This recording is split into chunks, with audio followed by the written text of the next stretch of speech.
Lily, say hi.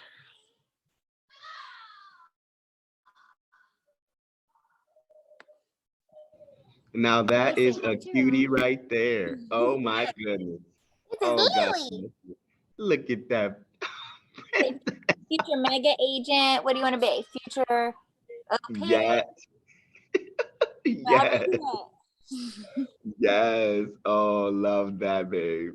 Yeah. Jimmy will be on in a few minutes. Say hi, Kimmy. Lily, say hi, Kimmy. I'm gonna pause this recording so I don't have to clip all this out and then when I ever send the recording.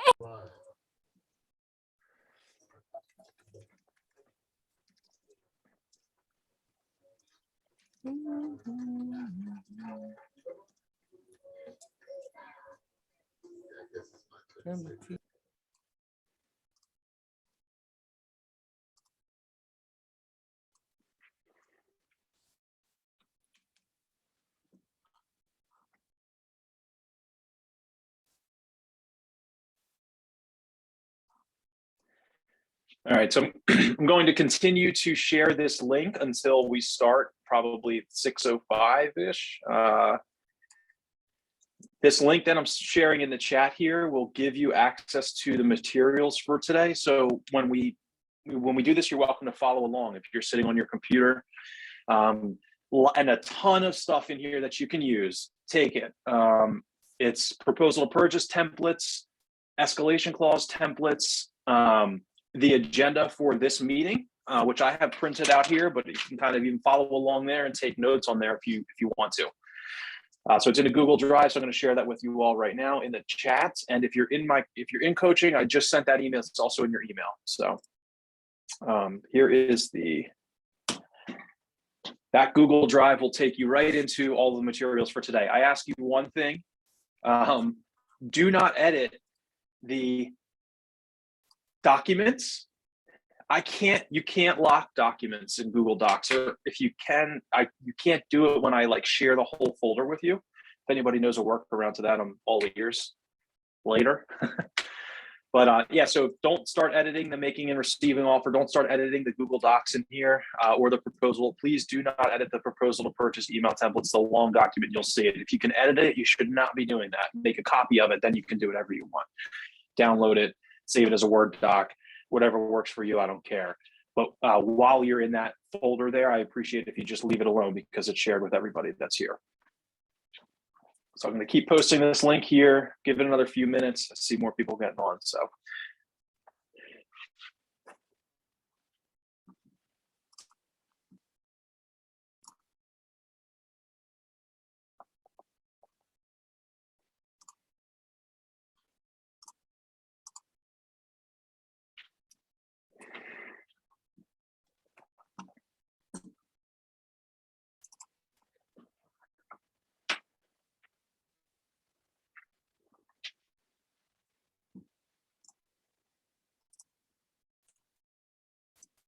I feel like I should be playing music or something. I was supposed to teach Ignite last week too. Maria took over for me because that was like the only day that I was sick with COVID. Thankfully, so glad to be done with that. This is my first day back in the office too. I'm sure that there's people on this call and we're all dealing with it like crazy right now. So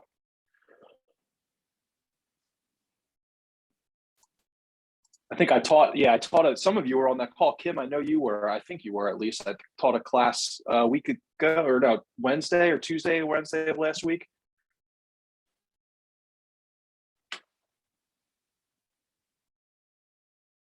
Yeah, Wednesday of last week.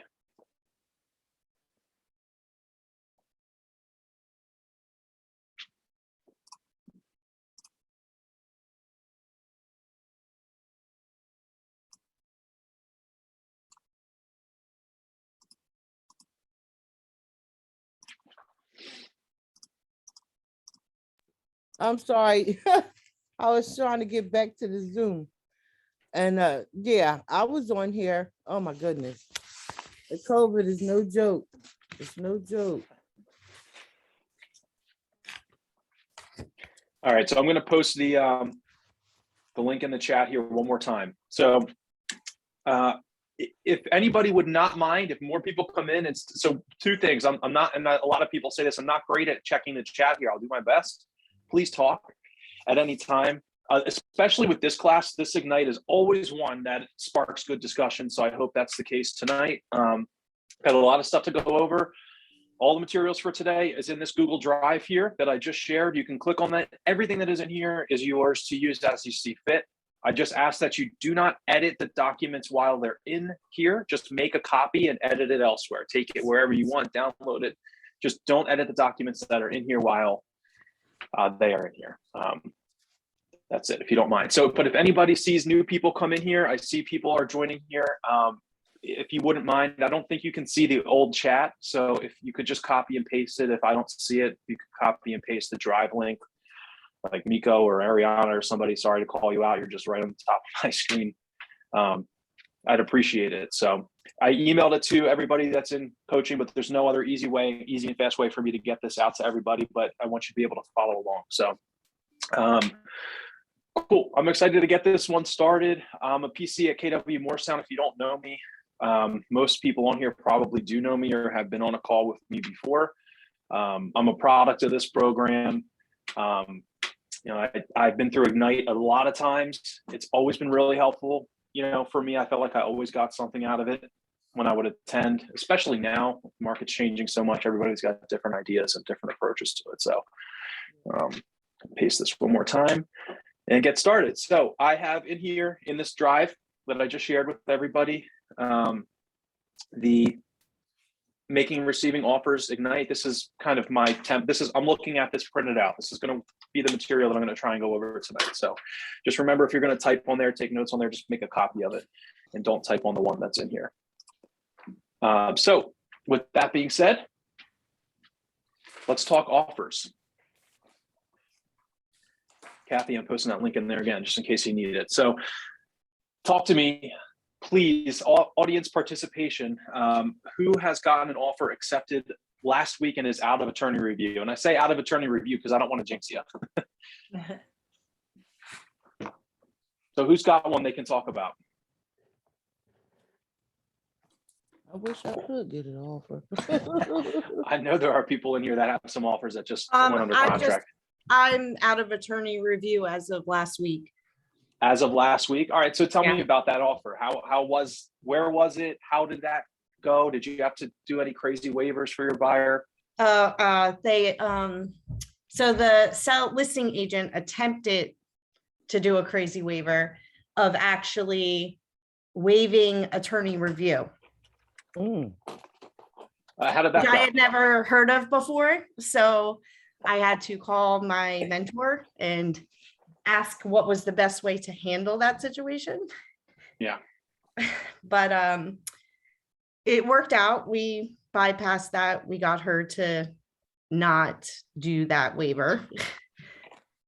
And so we moved on when we waited for attorney review to conclude, and we are in the process.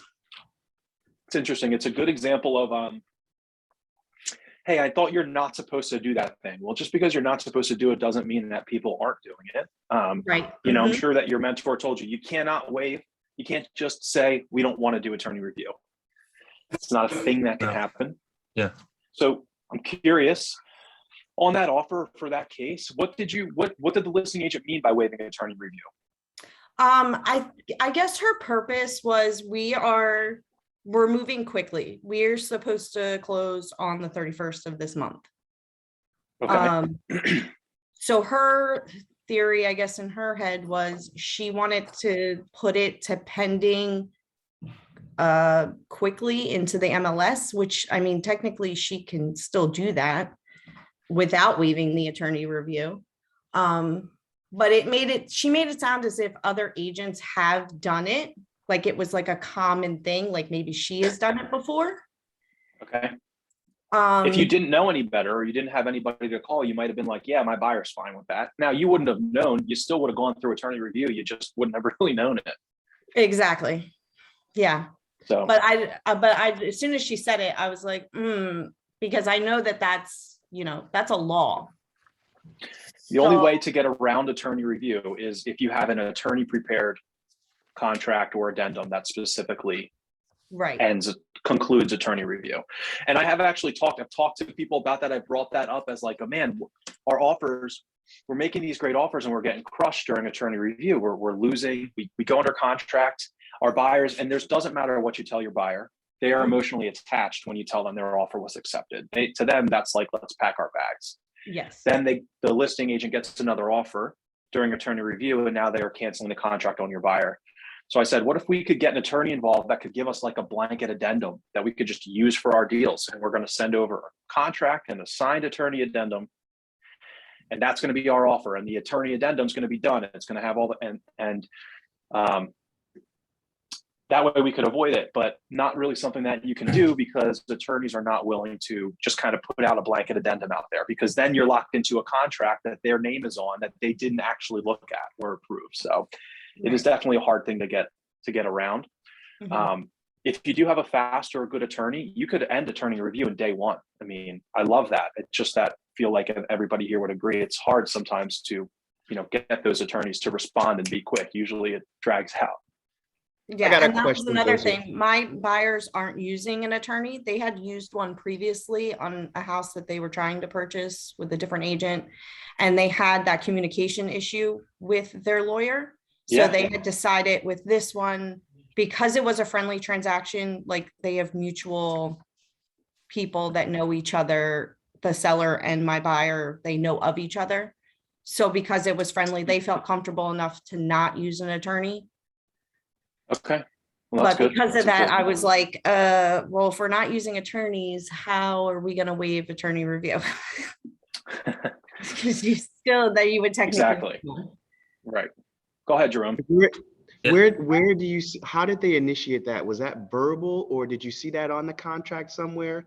Like, how would we see that actually happening in the that contract? They're trying to waive attorney review? Yeah, like, would you be able to pull up the contract and just show me the spot where that would be, or you know what I mean? I would, Angela, you can answer how it was in your case. My guess is that that's just what the listing agent was doing during their negotiations. Yeah, so she had just called me and requested that. Okay. That was Attorney review request. Attorney review is outlined on the first page of the contract. So you can read that there, and it says basically explains what it is and how it works explicitly on page 1 of the agreement of sale. So perfect. Yeah. All right. Well, it is interesting. I mean, the stuff that's going on now is crazy. Crazier than ever. So let's talk about this. So what happens? You go out, you show a property, your buyer wants to make an offer, they love it. What are your next steps? What's the first thing you do? And I'll talk about this a little bit.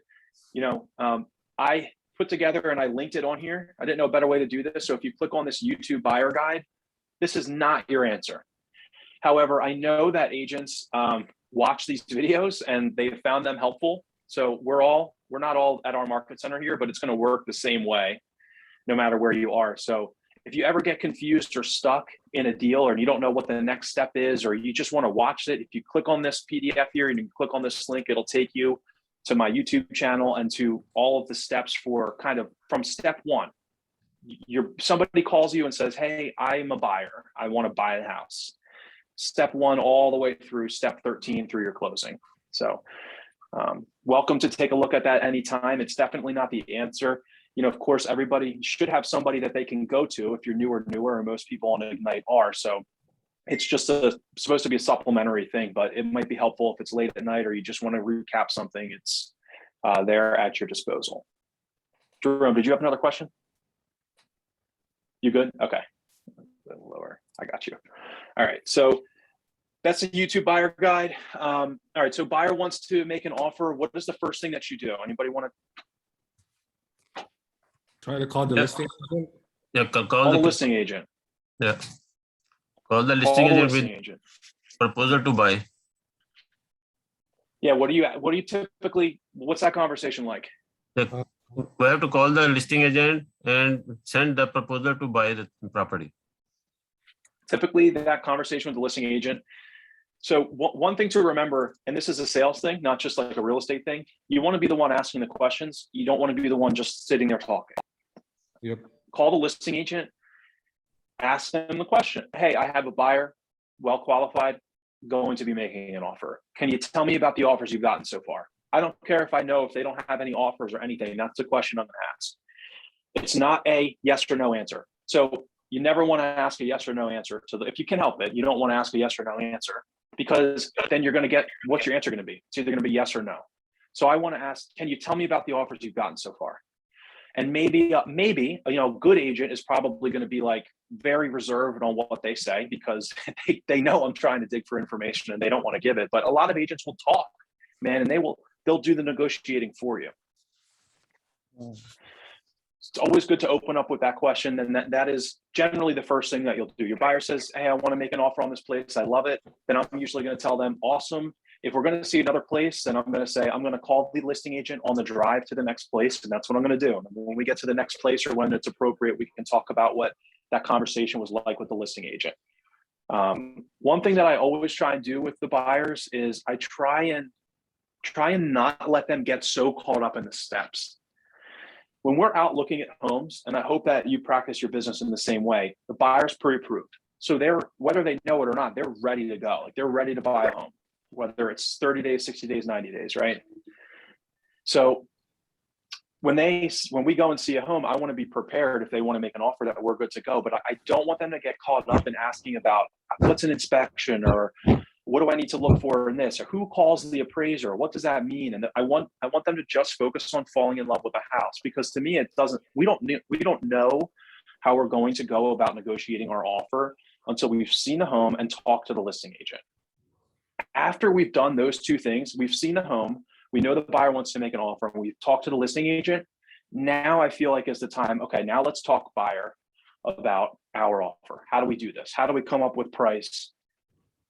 Are we going to do any of these things that we're doing to make your offer stronger or stand out against all of the other offers that these places are getting right now? And maybe there's no other offers on the place. So that's why I want to learn about that first, before I don't want to have a conversation about making a low offer. If I had a conversation with the listing agent, there's 7 offers.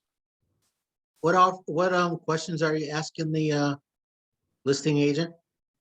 I'm generally trying to keep it to tell me about the offers you've got right now. And depending on their response, I'm going to move through the conversation differently. If they're super, super reserved, then I'm just going to ask I'm going to be the same way. I'm going to ask back, how many offers do you have? And agents have to tell you, and I always tell my clients, we are going into this assuming they are telling us the truth. We have to assume they tell us the truth, because our clients are, what if they're lying, or what if they, like, look, we've got to go in with some level of confidence here that they're telling us the truth. Otherwise, we're not going to be able to operate. So I'm going to ask, how many offers do you have? We have 2 offers. We have 3 offers. Awesome. Where do we need to be? You'd be surprised at the percentage of agents that'll tell you where you need to be, or they'll start telling you about those offers.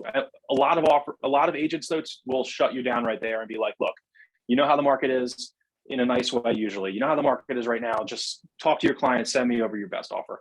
All right, look, now I'm going to say, we're going to make an offer. We're going to talk about that. We're going to get something over to you. I just want to let you know, these are my buyers. So when you see my offer come in, this is the voice to the offer. Go ahead, Dawn. You're muted. Sorry. Yeah, so I got a lot of calls like that with my recent listing, and like, where do we need to be? And I would be like, well, we have several offers over list price. And then one guy's like, is it like $25,000 over? And I'm like, no.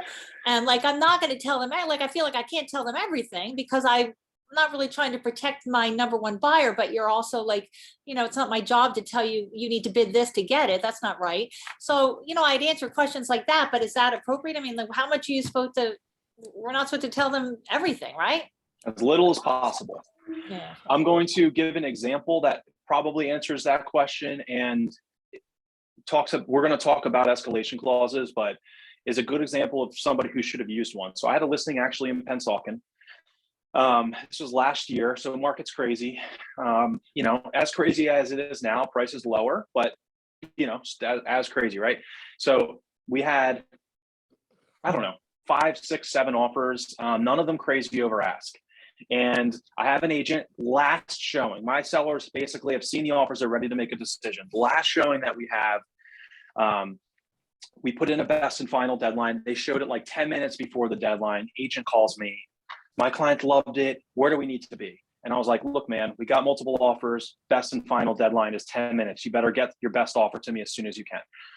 All right, were we like 20, 30,000 over ask? Listen, we've been on the market for 4 days. We launched it. We did 2 open houses. You can imagine the feedback and the traction that we got. That's where we're at. All right, put together your best offer. Get it over to me as soon as you can. Okay, all right. We hang up. This agent sends over an offer. We were listed, I'm going to just use round numbers because I don't remember. We're listed at 250,000. Our highest offer at the time was like 260, 262. These people offered like 290. They were outrageously over our list price, and they waived appraisal and home inspection. Now, you shouldn't have done that. That agent, those people were 20% down conventional. Our other offers were all FHA. None of them waiving or committing to appraisal or anything. So had they done an escalation clause, even if they did a $5,000 escalation clause, in that example, they would have gotten it for like 265 or whatever instead of 290. And that's what happened. We had appraisal, it appraised, and we closed all that money over ask, and they'll never know, thankfully. But I think that, and I'm not like, you know, tooting my own horn or anything, but I feel like that's what happens sometimes when you just don't give the info to the buyer's agents. And I get it, because usually we're on the other side, and as buyer's agents, you want to know. But if I had told him, you know, look, we're like, yeah, we're over ask. Are we 25,000 over ask? And if I would have been like, no, not that much, they wouldn't have offered that much. They wouldn't have offered 40,000 over, or whatever ridiculous number it was. They would have probably offered, he probably would have said, if I said, no, we're not 25,000 under, oh, all right. Like 15,000 or you know, he's trying to figure out what's the range that he needs to be in to get his client's offer accepted. So Surrender, you want to go ahead and ask your question? You're muted. You're muted. Still muted, Surrender. I can't unmute you. There you go. Lot of time, the listing agent, they refuse to take the escalation clause. Okay. That, yeah. Yeah, let's address that right now. Yeah. You can't do that. Just like you can't waive attorney review. If you send an offer to the listing agent, what must they do? Present it to their client. And if you send them over a cash escalation clause that goes $2,000 above, and you know, waives everything, it goes $2,000 above the next offer, the listing agent's obligated to present it to the seller and tell me if the seller's going to take it or not. The higher offer. They're going to take it. Yeah. So I see that agents do that. Good agents in our offices, top agents. You can tell what my opinion is on that. I don't like it because my opinion is, you know, you have to present the offer. So how can you tell me I can't do something in my offer that's not illegal? What, are you going to not present it? I know that you're going to present it, and I understand you're just trying to set the expectation that you know your seller's not going to review it, but they will, because their seller is a human who wants to get the best offer possible for their house. So I hate when I see stuff like that. A lot of agents aren't going to send over an escalation, then they're just going to send over like their full offer, and that's better for the seller. But for your buyer, it's better to do an escalation. So I would have a conversation with the buyer, and I would say, look, the listing agent put in the remarks here, the seller's not going to look at escalation clauses. I'm going to tell you that New Jersey state law requires the listing agent to present all offers, blah, blah, blah, to the seller. So I know that this offer is going to get in front of the seller. I think that the seller will rethink it based on your circumstances. I think that you should still use the escalation clause because it makes the most sense in this time period. If you don't want to risk it because they wrote that in there, that's your decision. Okay. Out of curiosity, why would they not look at it? Anybody else want to take a stab at it? I have my couple points, but anybody else want to answer?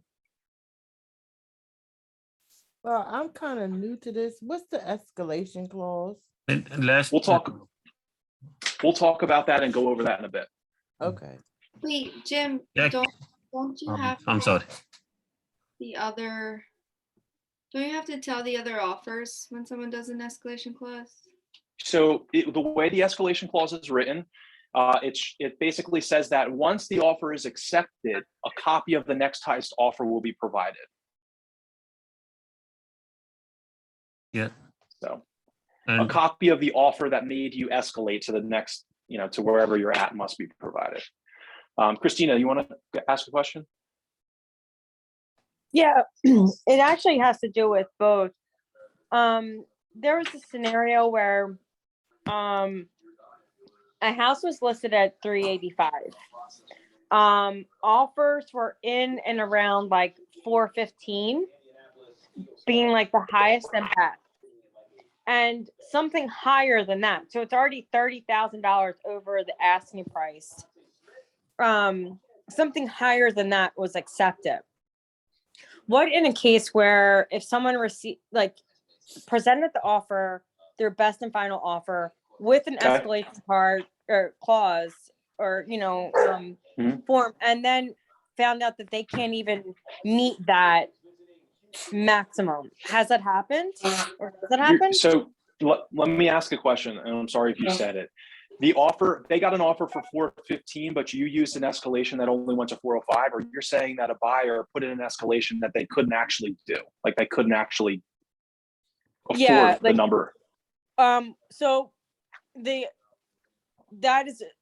an escalation clause was not included, but Okay. had one been, what would happen if the buyer finds out that they couldn't afford, say the list price was I get it. 385, say it's sold, say that they accepted 450. What would does scenarios like that actually happen where people are like, I can't even afford that maximum price when they're offering Yes. it with an okay. Yeah, because unfortunately, because of this great state that we live in, really nothing matters because we have attorney review. So if you you could put an offer, and when I say waiving appraisal, I don't mean I'm not having an appraisal. We'll talk about that a little bit. If you have a mortgage, you have to have your appraisal, but you can say that basically, I don't care what the number is that it comes in at, I'll cover the difference if it's low. You could say, I'm gonna offer $1 million, whatever. Mm-hmm. And you get your offer accepted. There's no consequence if you were deceitful. There's no way for there to be a consequence for that. Okay. I'll give you another example. I kind of don't like to give this example, but I will. I had a smart investor, smart guy. This is years ago, and escalation clauses were not a thing. So there's lots of offers on this place though, maybe 5 or 6 years ago. And so he says, look, I want you to go in, put an escalation clause $1,000 higher over the next offer. And he's like, cash, no inspection, no appraisal guy. And he was like, don't put a limit on it. Just put an escalation clause. Just don't put in a limit on it. And I was like, what? You can't do that. And he's like, well, you can do whatever you want. Right. And I said, all right. So I make the offer and I don't put a limit on the escalation clause. And guess who wins the offer? We did. We won it by $1,000. And my buyer said, if I'm not happy with the price, I just won't sign contracts. Huh. Yeah. I mean, Not bad. I didn't know it, but I was like, wow, in his defense, I was pretty smart. The listing agent was not savvy enough. Now I would have been like, you need to put a cap on this, or, that's a reason why you might not take it. Because of that, I just want to see where we're going to land. Then I'll decide if I'm going to take the offer or not.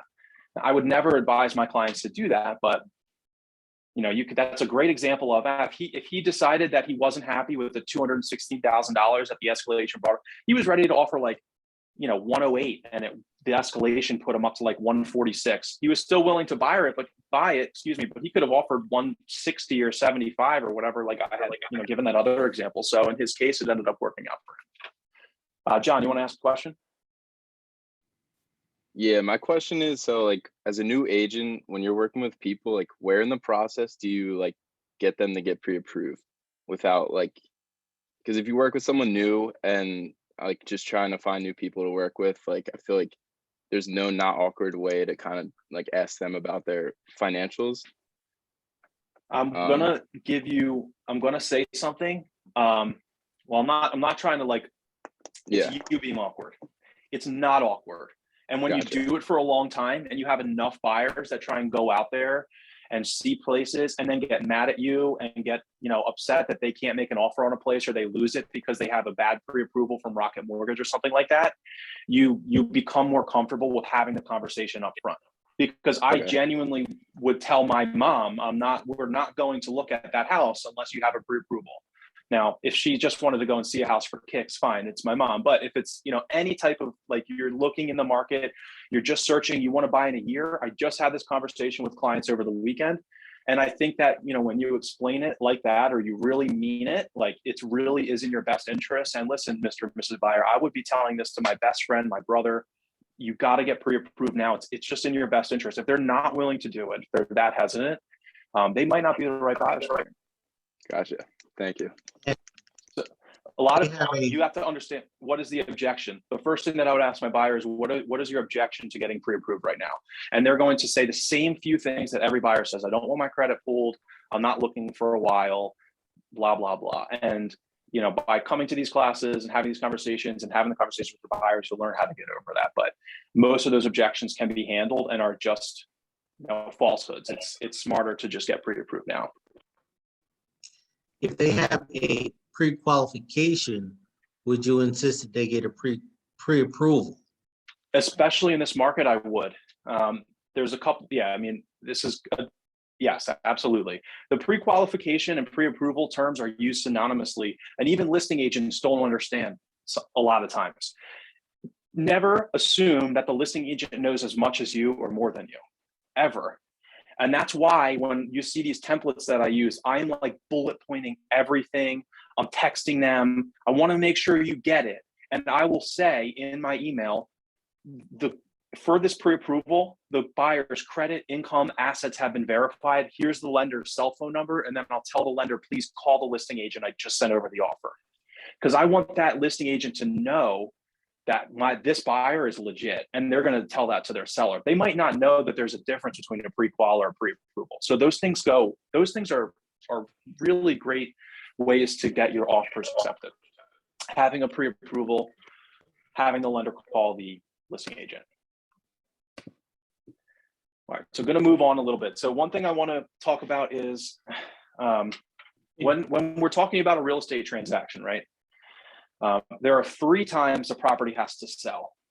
Anybody tell me what those 3 times are? When you first go to see it, when you get the inspection, and the appraisal. Yeah, those are the 3 times. So your initial making your offer, your initial negotiations is time 1. Inspection is usually the 2nd time, and appraisal is the 3rd time. So unfortunately for the seller, the second 2 times for negotiations, inspections, and appraisals usually show them on the losing side of the deal, the losing side of the negotiation. And I'm going to lower I'm assuming you guys are good, so I'm going to lower your hands so I see it next time.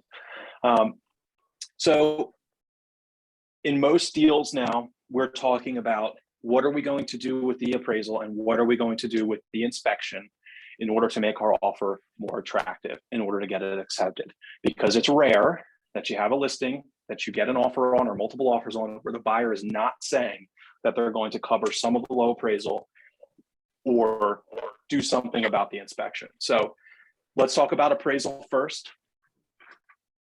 So let's talk about financing first. What are some things an FHA buyer can do to make their offer look better?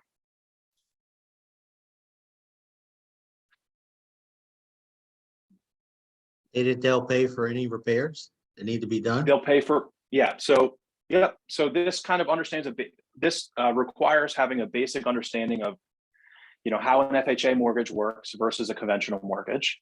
While we're not the lender, and that's not the place on this call to have that conversation, the FHA appraisal works very similarly to a conventional appraisal, but there is a longer checklist of items that the FHA appraiser is looking for that potentially would need to be repaired or replaced prior to settlement in order for the buyer to get the mortgage. For example, very common things are chipping paint,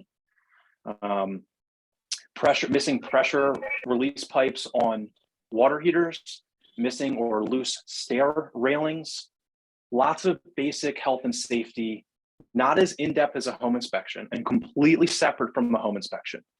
is not something that a buyer can waive. It comes with every FHA mortgage.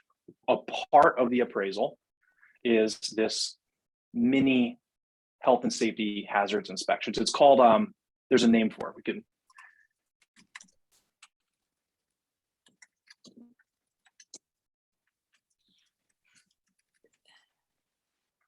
Somebody might be able to know. There's a name for what these minimum property standards. So the property must meet these minimum property standards. If it doesn't, you need to get the property to that level or they won't issue the mortgage on it. Fair enough. So one of the things that buyers are doing now, because they know, see, the seller sees $300,000 offer, but then their listing agent's like, yeah, but we have to have an appraisal and it's inspection. So the buyer's going to say, I know we're FHA. If there's any repairs that come up for the FHA appraisal, I'll take care of it at my cost. So we're trying to say, we know we're FHA, we know the drawbacks for that compared to a conventional offer. We're going to try and eliminate some of those issues. We're going to take care of the chipping paint. If there's any issues, we'll take care of it. Now, I'll always recommend to you and to all my clients that you put a limit on anything that you do. And I was just talking to Pat, I don't know if she's still on this call, about this right before she left. I think it's such a valid thing to talk about right now. So many agents are making offers for their buyer right now with this mindset. I'm not gonna ask for permission, I'm gonna ask for forgiveness. And they're making these offers saying my buyers will take care of, they won't put a limit on it, all of the FHA repairs, all of the inspection repairs, blah, whatever. And they're hoping it's not an issue. They just want to get to contract. And they're saying it's going to be fine, or I hope it's, and they're not checking in with their buyers before they do it. They're not explaining the consequences of that, to the potential consequences to their buyer. So I would never recommend operating like that. I will always put a limit on it. So you talk to the buyer and you say that what I just told you, there's 3 times the property has to sell right now during our negotiations, then during appraisal. So understand that with your FHA appraisal, which you're not going to be there for, which we're kind of out of, there could be repairs that need to be made. Cap it at $1,000, $2,000, $5,000, $10,000. Anything over that's negotiable. At least put a buffer on there to protect your buyer, right? And you'll see that when we look at my templates here for offers, which you all have access to. Always putting a cap. Now, the second thing with an appraisal is the price. So no matter what it's always the biggest thing. The biggest thing is usually the price.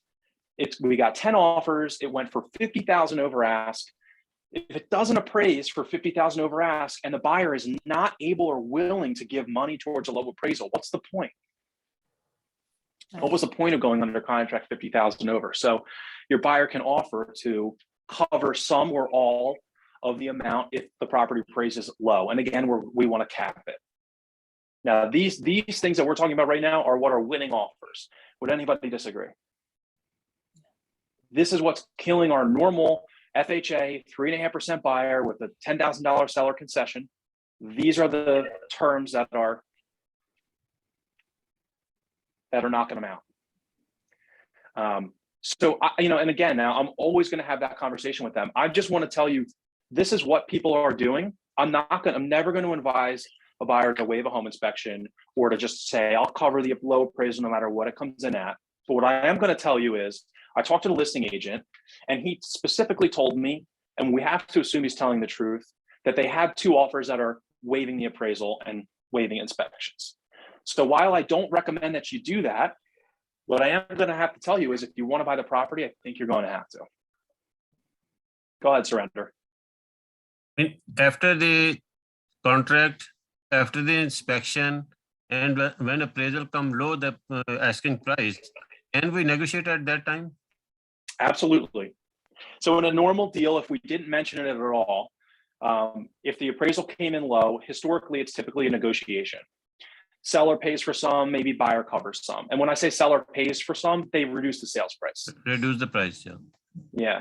Now, this is why it's really important to use a good lender and to have a conversation with the listing agent about your buyer's financing if you can. Because let's use the example of a VA loan with 0% down. So sellers will always see that as a weak offer because they think the buyer has no money. You could be a millionaire and use a VA loan and still put 0% down.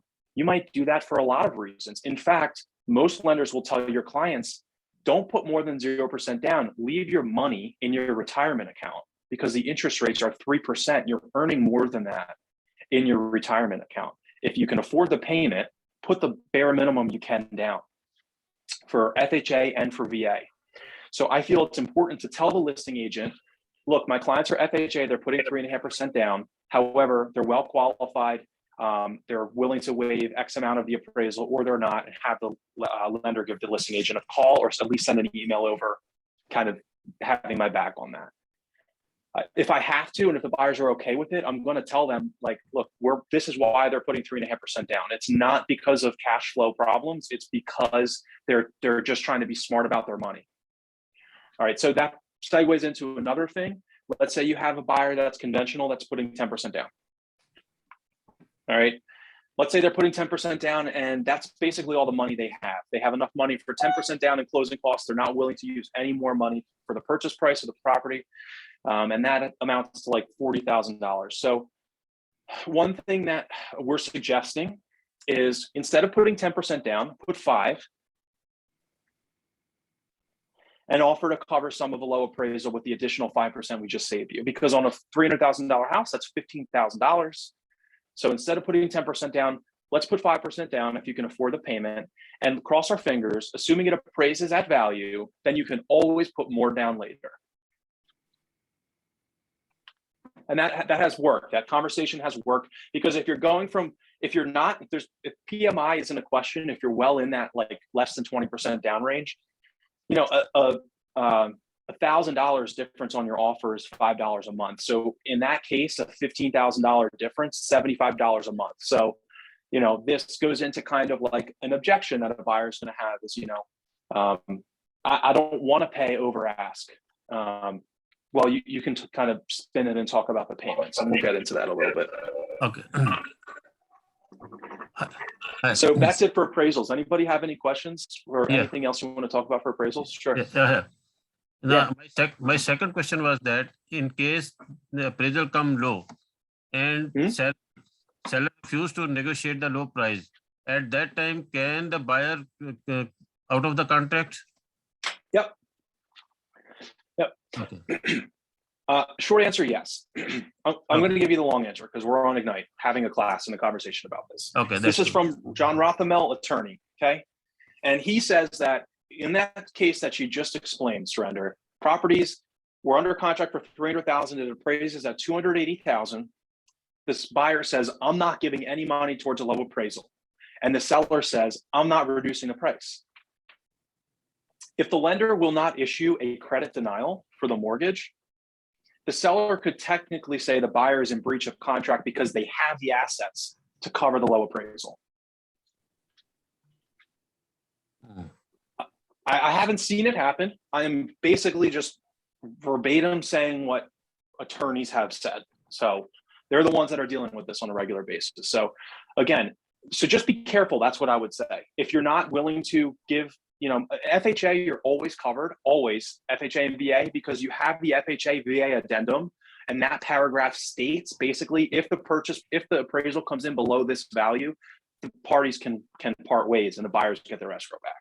But a normal conventional deal does not have the FHA/VA appraisal addendum. So in that case, if it appraised low and the seller was savvy or wanted to get into a lawsuit for the heck of it, they could go after the buyer because they have the money. But I will tell you from experience, the lender's going to issue a credit denial. The lender will get them out of that deal. The lender is just going to issue a one-page mortgage denial letter. Like, we don't have the funds. I mean, it's usually not going to work. So, you know, it's tough when we talk about receiving offers, which is, you know, the latter part of this class, which is definitely the shorter part. It's something to, you know, to talk about with your sellers, is this whole financing thing. Ben Dash, who is an attorney that we have classes with all the time, you know, has basically said flat out, lenders are an instant out. If you have financing, a lender is just an instant out. Because a lender, as soon as they issue that credit denial letter, the buyer is not in breach of contract. The seller is not basically allowed to go ask questions about why there was a credit denial issued. The buyer was not able to satisfy the mortgage contingency of the contract. Buyer's out of the deal. Buyer gets their escrow back. Make sense? All right, so just real quick while we're talking about that, getting out of escrow, these deals falling apart sometimes, it's worthwhile to share that everything that I'm talking about here and everything that we ever talk about is all based on the fact of, all backed by the New Jersey Standard Contract of Sale, right? What happens if the deal goes south? How do you get your escrow released back to the buyer? Somebody can chime in. Easy answer, not a trick question. What is your question? Please repeat. How do you get the escrow? Deal falls apart. Everybody says that they're okay with that. How do we get the escrow to go back to the buyer? Escrow release form signed. You need to get the escrow release form signed.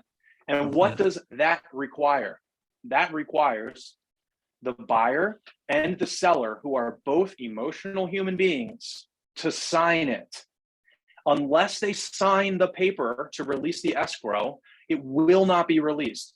As an example, our office here in Morristown, Cherry Hill's office, they have a lot of money sitting in escrow accounts that are from deals that died where one party is not willing to release the escrow. And that money will be there for all of eternity because it's not worth it to go after. Like if you had $1,000 escrow, we have lots of deals that over the years die and the seller's not willing to sign that release because they have a grudge, and the buyer is not going to spend the money to sue the seller for $1,000. So it sits in our escrow account. But the escrow money was given by buyer. So why is seller involved in that? Well, so that's a good question. I mean, really any contract, not any contract, I guess, but our contracts have to have that good faith money, that earnest money, that money that's held there to keep the parties accountable to each other. Yeah. It's paid by the buyer because the buyer is the one that's trying to buy the house. If the seller is in breach of contract, the buyer's recourse is they can still sue them. It doesn't matter that there's not a deposit. The buyer can still go after the seller. If you have a seller that says, sorry, I needed to find a house to live in and I couldn't do it, so I'm not going to go to closing on Friday. Buyer can sue the seller for that.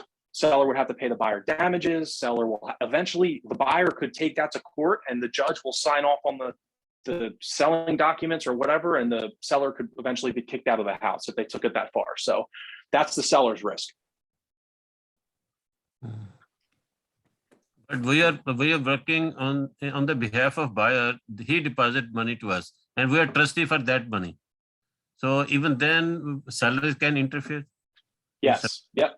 Doesn't matter. The escrowee is not allowed to release that money, and that's why you'll see a lot of these newer real estate companies and a lot of real estate companies in general now that are saying our office will not hold escrow.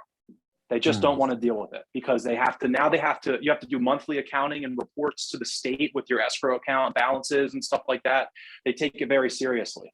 So yeah, whether we are the escrowee, it shouldn't matter. You could have anybody hold escrow, buyer's agent, seller's agent, or the title company. It shouldn't make a difference. The reason we have the title company hold escrow is because it's easier. Because the check, all the monies go to the title company prior to settlement. So it's just easier to have the title company hold the escrow. All right, so let's get into the fun one, inspections.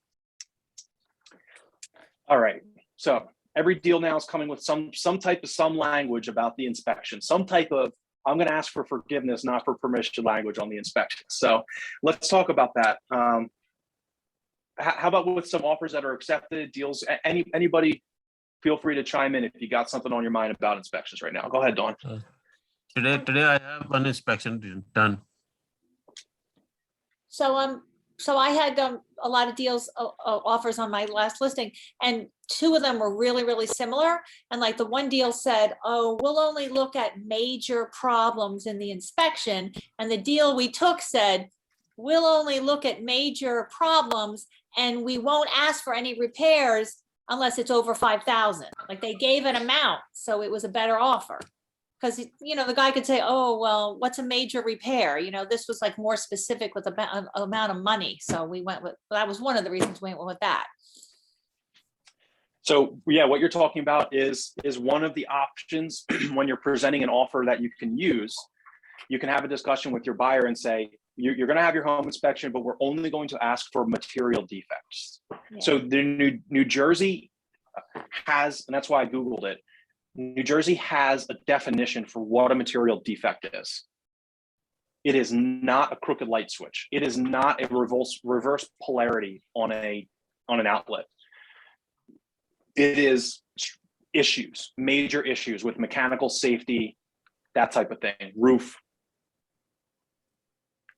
So the problem is when you say my buyer's only going to ask for material defects in the inspection, not many agents know what that means. To them, they're just like, well, what's a defect? Anything's a defect. There's a tear in the carpet. Is that a defect? It's not. It's got to be something that couldn't have been known to the buyer when they went and saw the house. So if there was a tear in the carpet, they should have asked for it or negotiated in their offer. You can't ask for it. You cannot ask for it. And the buyer would be in breach of contract if they asked for the seller to repair the tear in the carpet that was there when they showed it, if we're only allowed to ask for material defects. So the problem, here's the smart thing to do. Make your offer, come to a meeting of the minds, explain what that means if you need to, give it your best shot. Your buyer needs to hire an attorney if they're messing with this stuff. Let the attorney type out the paragraph of what it means for the buyer. What is a material defect? And they have it because it's canned standard language. I'm not going to bring up Ben Dash's addendum, but he has a good paragraph for it. I would just recommend if you're trying to make an offer like that, if that's something that your buyers are interested in, the conversation is you're adding $1,000 to your closing costs and you're getting an attorney, because I'm tired of these deals ending with an attorney and not starting with an attorney.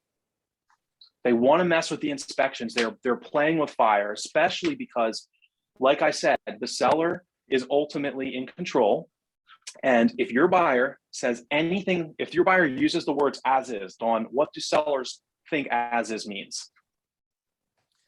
I mean, they think that buyers can't ask for repairs, but they can. And you don't have to pay for them, but they can, of course, ask for repairs. And if you don't pay, they can still get out of the deal, the buyers. In my experience, sellers see that as is term, and they think that the buyers could come in and determine that the house is flooded and completely falling apart from the time that they showed it. And doesn't matter. Buyers got to buy my house now because they said the word as is. That is not the way it works. Okay. And if you read the standard contract of sale, it actually states that the house is being sold in as is condition in the contract. Now, with that being said, I'm playing devil's advocate here because I know that so many deals are going under contract with one sentence that says this property is being sold in its present as is condition. It is not good language. It is not smart to do that, because what happens when your buyer has the inspection and they're unhappy with the results? They're going to want to ask for a repair. The seller is going to say no. And now your buyer is going to say, well, I want to get out of the deal. And now you're relying on the seller to sign the release. And the seller is going to say, I'm not signing that release. I said it was as is. I don't care that they found termite damage, which, by the way, is not part of the inspection contingency. The termite is a different language in the contract of sale. So this is why the second you start playing with inspections, you've got to make it part of your language when you're talking with your buyers that they need to hire an attorney. And more deals that we have, at least our listings, are coming with buyers with attorneys. So it's not an evil, it's a necessary thing for your buyers, especially when they are taking a contract that was made to be fair to both sides, drawn up by attorneys to be fair to both sides, and they're lopsiding it in one way or the other. Any questions on that stuff? No. Go ahead, please. No. I just try to also add when I put in anything with the inspection clause, I made sure just like with this deal, I texted and I put it also in the email, and I called the agent that we're not doing nitpicking on any of the repairs. So I think that helped out too. But in the end, we get $3,000 credit anyways. It's a good example. I mean, it is. So that saying that the deal is as is, at the end of the day, is an indicator that the buyer has the right mindset about the inspection, that they get it, that they can't ask for minor things. But it's not The answer is not that sentence. Just like with appraisals, if you're not going to work with an attorney, just limit it. It's so much better language to say, instead of my buyer will take it as is, go a step further and say, my buyers will not ask the seller to make any repairs on items that cost less than $5,000 as determined by a contractor. Then you put a limit on it. Now you have some layer of protection, right? Say that one more time, Joseph. I got you. If you look in this folder here, it's in here, just so you know. But it would be, I'll just pull these proposals up now. So these different. Oh no, these are your actual proposals, right? It's this one. So if you pull up this document here with the proposal, the Google Doc that I asked you not to edit, this one, proposal to purchase email templates. If you click on this and you said, oh, you can look at these, the table of contents here, you can say, okay, yeah, we're using an escalation clause, that one, or total waivers, or we're going to do this one. This is similar to our offer. You can click on the link and it'll take you, the offers are just on here page by page. Mm-hmm. And it's something like this. Buyer will only ask for material defects that cost in excess of $5,000. Gotcha. Thank you. And then if you click on these links here at the bottom, it'll take you to actually, so this is different than your proposal if you're not from Keller Williams Morristown. That's because this is our proposal to purchase. Mm-hmm. However, you're welcome to use it. There's a link to a blank one in our in the Google Drive here, blank proposal to purchase. But in this template email, if you click on the link, it'll take you right over to a proposal to purchase that's filled out with the terms that were in this offer. The idea here is maybe you're out of coaching, or maybe you just want to do it on your own or try or whatever. You come in, and I might send this to you, you come in here, your buyer wants to make an offer, or maybe you're not ready to make an offer. You just want to know what they look like. You can come in here and you can see, this is what our email looks like. This is the email subject. This is the email body. And then I say at the very top here, these are the things that you attach in your email. Bullet points for your offer, attach a proposal to purchase, the escalation clause if it applies. We'll talk about that real quick. I want to make sure we go over that. And the pre-approval. Hey, Jimmy, I have a question. Yep. When you're working with a cash offer, because I have a feeling that I might have one coming up next weekend. When you're working with a cash offer in lieu of pre-approval, because obviously the buyer doesn't need it, what do you recommend in sending as like a form of proof of funds? I've had agents send me screenshots of Bank of America balances that don't have a name on it. Okay. I've had agents send me a letter from the bank. The only way for your cash buyer to privately show you that they have enough money to complete the purchase cash is to call their bank and ask a clerk or the manager to email you a PDF, and that's what it'll be. And it'll say, this is the manager of Bank of First Republic. I can tell you that my client has sufficient funds to complete, for $222,000 or whatever it is. It'll just be a one-page letter. It'll kind of look like a pre-approval. Otherwise, they can send you whatever they want. Just remember that the listing agent and the seller are people, so they're going to want whatever you send them. It's got to look legitimate. Yeah. Okay. Thanks. Sorry. No, I mean, there's been times where I trust the buyer and we've done deals together, and they'll screenshot it for my screenshot of Bank of America. Fine. It just, depends on the deal. If you're making an offer to somebody you don't know, get that letter or get a bank statement that shows that they have enough money in the account. They can just log on to TD Bank from their computer, please, go to print it or whatever and send you the PDF. Now, with all of these offers, making offers, it is so important, especially because sellers and listing agents are getting so many offers right now. Send your offer over in one email. Don't send it over piecemealed. Absolutely do not go into DocuSign, have your client sign the proposal and add the listing agent on there as a view only. Don't do it. It does nothing for your client, because you couldn't take 10 minutes to put together a real email with the lender's cell phone, with whatever you think, what is going to get them to take my client's offer. You want to show the listing agent that you have, for lack of a better term, you got your shit together. And you're going to be easy to work with, detail-oriented, proposal to purchase attached, pre-approval attached. this is why my buyer's a good buyer, you know. And you can, you know, I'm sure somebody will ask about the, you know, buyer's love letters, not illegal in New Jersey, something to have a discussion with your buyer about if they want to do it. I don't use them.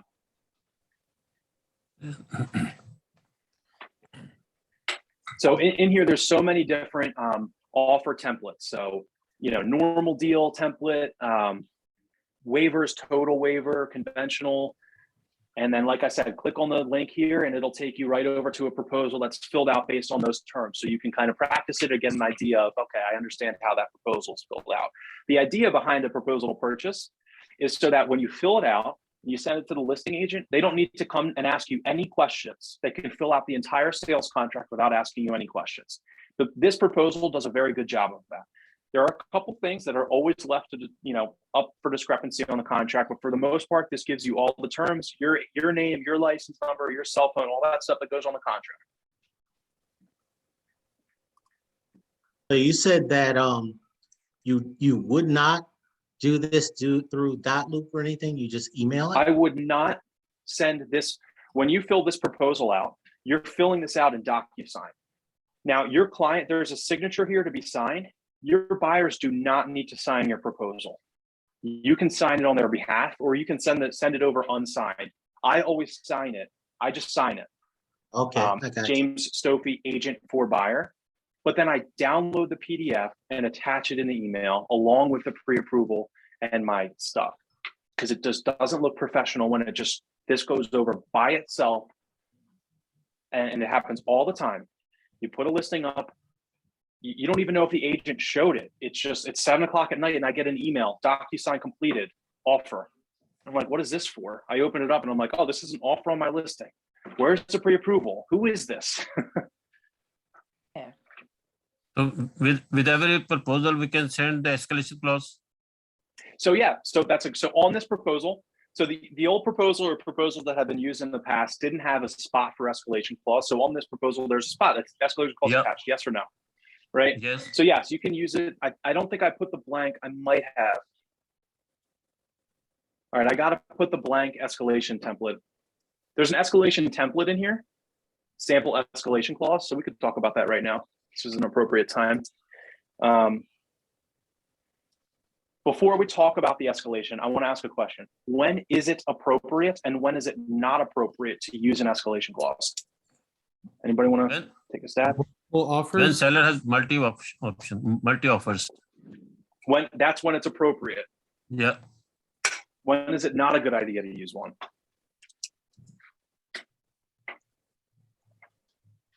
When you house see is the in, The first offer. I'm sorry.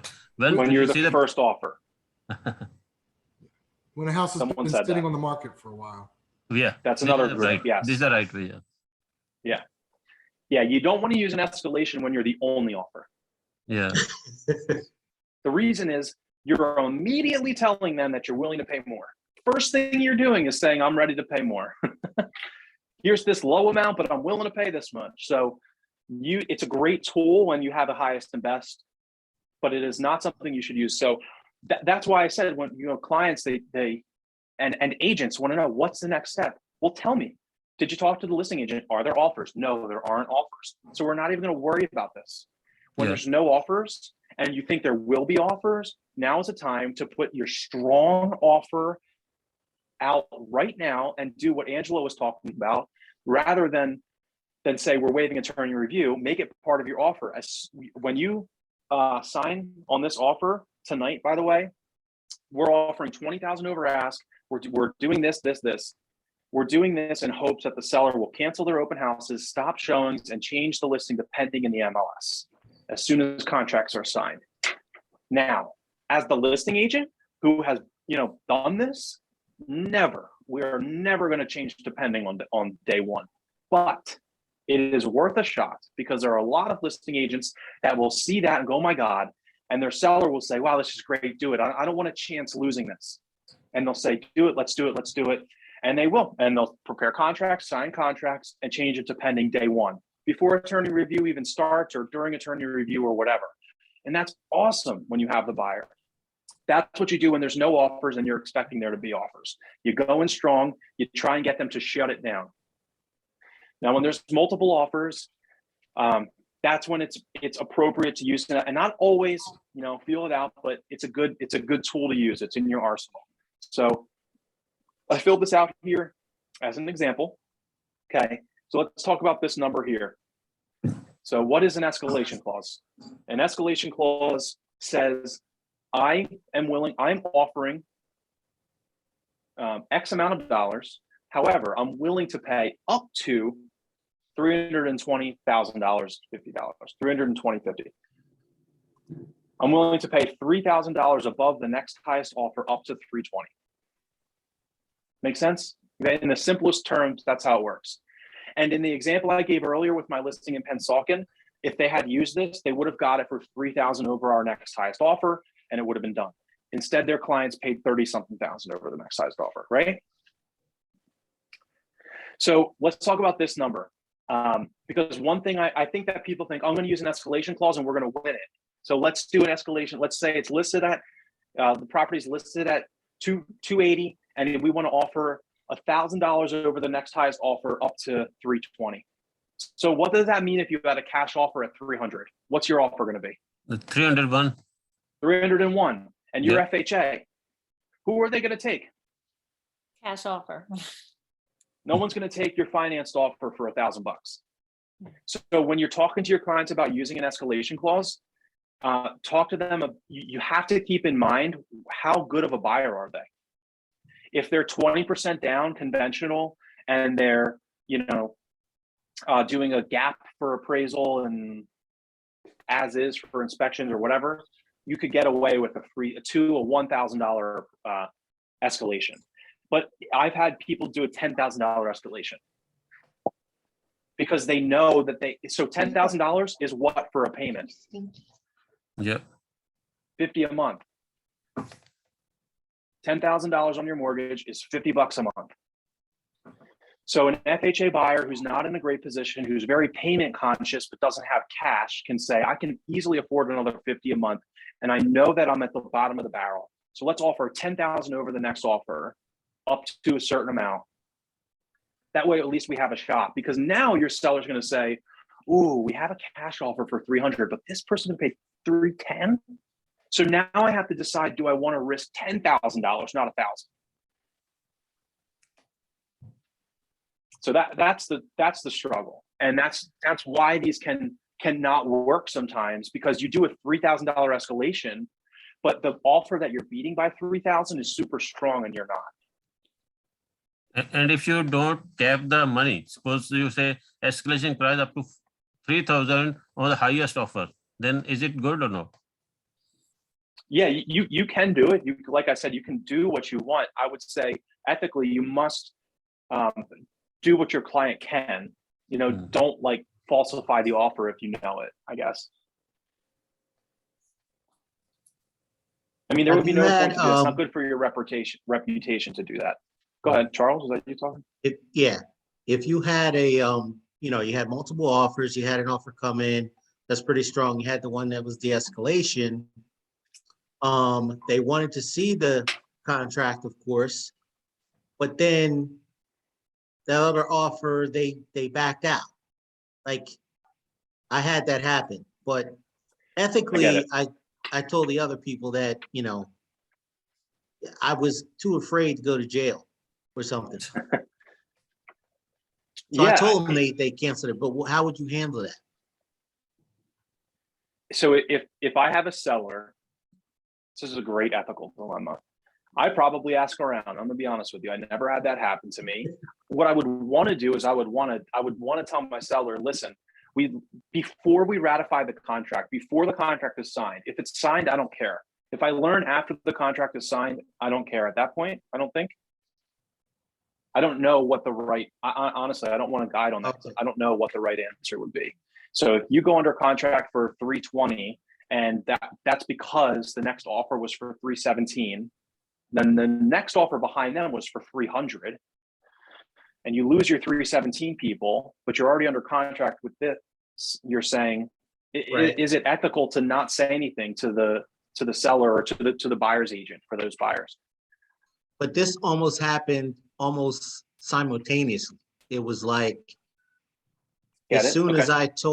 as soon as I told the escalation clause contract that here's the highest offer, that offer backed out. I get it. I get it. It's so tough because you owe a fiduciary responsibility to one person, your client. Now you're going to tell your seller, I'm costing you $15,000 because I have to tell them that this other offer backed out after they made it. And the language here doesn't say that if the next highest offer backs out or cancels their offer, that I'm going to disclose it to you. So I don't know, maybe that's something to keep in mind, if you're making an offer. But so here's what I would say, actually, now that I'm thinking about it. The escalation clause does state, and it is something that I do ask for, when you use an escalation clause, that the next highest, the seller, right here, the seller is to attach to this addendum, the seller, evidence of competing offers. So as the buyer's agent, if I was smart, I'd probably call the next highest offer after we get accepted and ask that agent, hey, I saw you guys just lost out to our clients who had an escalation clause. I don't know. I'm nervous about doing that too, because I feel like I don't want to tell them that, hey, you just lost to us by $3,000. You Right. know? Yeah, that's a tough one. Well, That's this that's was a tough one. the escalation wasn't, it was like the situation you mentioned where it was only like $1,000. And again, struggling ethically what I should do. I didn't want to go through with that. I couldn't sleep at night knowing that Yeah, it was I hear sort of you. like, And if my seller told me that, then I would definitely tell the buyer's agent, and we would drop it to the next highest offer. But I can't see most sellers are going to say, no, don't say anything. If that were to happen, if something like that happens, I think that's something that you talk to your broker about, honestly, in the moment.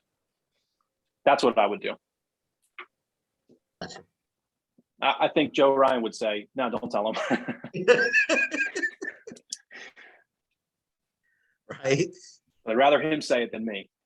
right, okay. So, all right. So for inspections though, we were talking about, appraisal and inspection waivers. One thing I wanted to talk about is the buyer taking responsibility for the CO.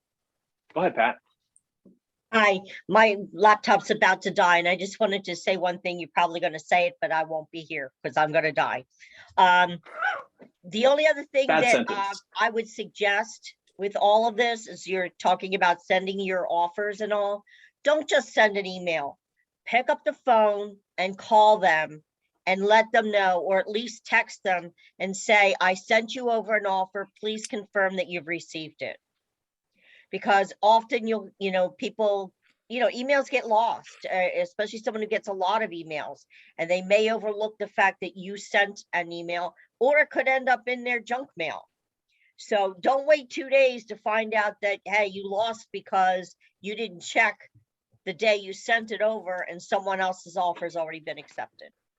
It's such a great thing to talk about. And I would say with that, if the other agent isn't picking up the phone or isn't getting back to you, it's not an excuse for not getting confirmed receipt of your offer. So you got to advocate for your clients. I don't care at some level here. I don't care what the listing agent, if I'm hurting their feelings or if I'm annoying them, because I want them to confirm that they've received my offer and presented it to the seller. Call the broker. It's not that, and it's 2022. So I want a thumbs up on my text. That's adequate.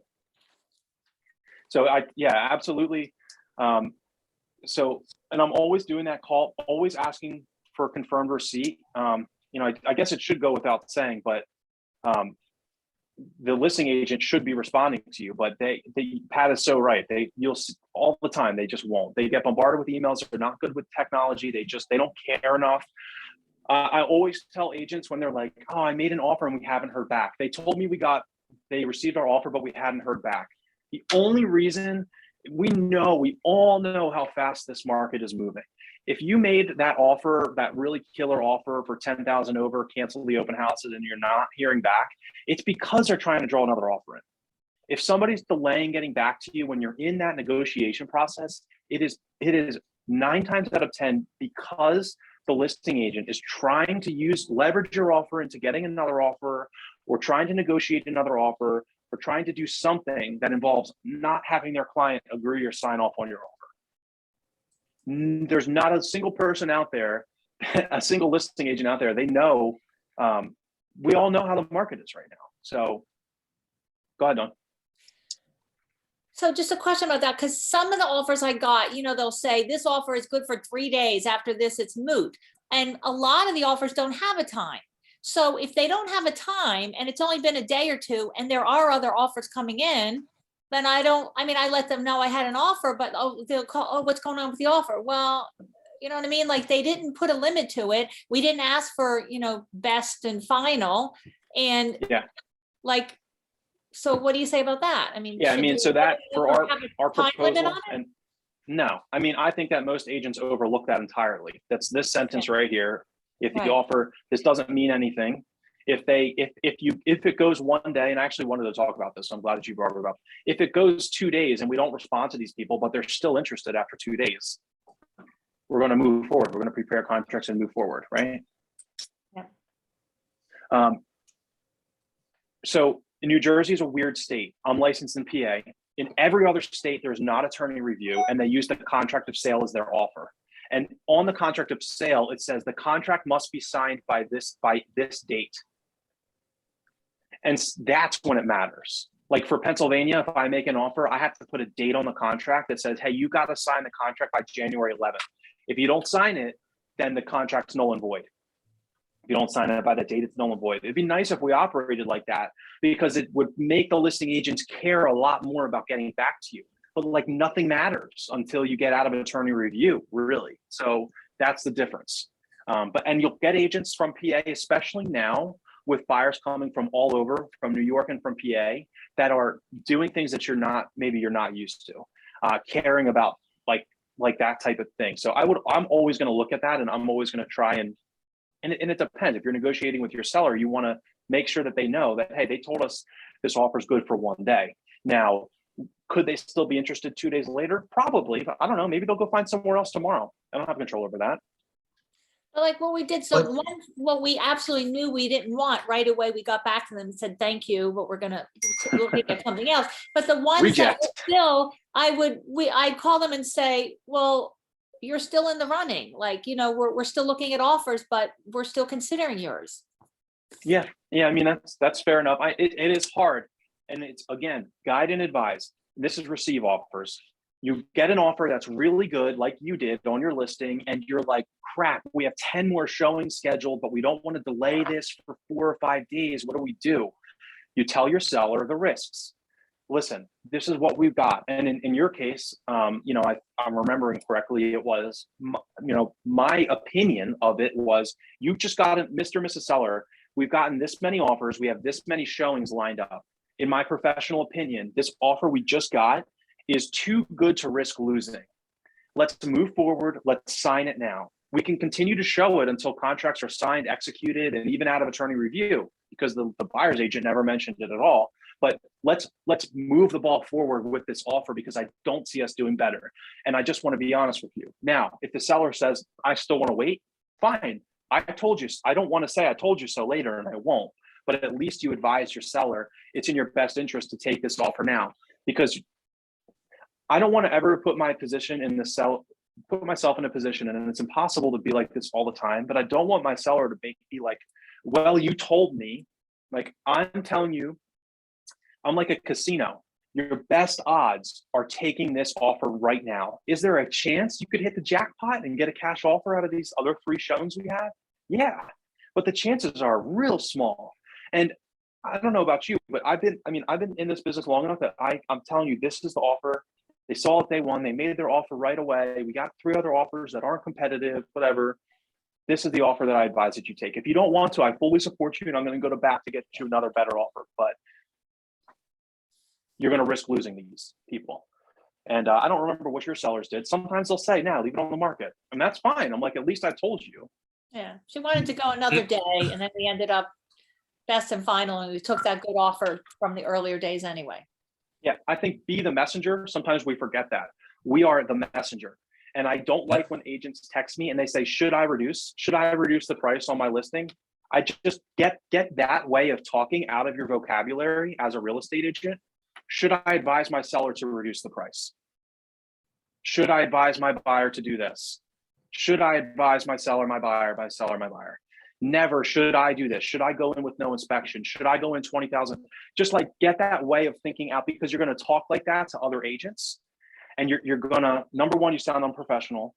And number two, you're going to give them, you could potentially give them the wrong idea. And an experienced agent is going to think you're going to take it personally when the seller says to that agent, oh, you know, I don't want to take that offer. I want to wait another day. That's the seller that told me that. So in Dawn's case, she could have called that agent and said, hey, the seller told me they want to wait a day. That buyer's agent, some of the time, is going to be like, why aren't they taking my offer right now? La, la, la, la, la. Why aren't you taking it? I am just the messenger. I advise my seller. This is my seller's decision. So you're going to have to tell your buyers to sit tight for another day. All right, so buyer taking responsibility for the CO. What do I mean by that? That's like maybe the fourth wall. These COs are tough, man. They're killing us. These townships are killing us. In crazy inspection fees, crazy repairs, permits, delaying deals. Everybody's sick of it, me included.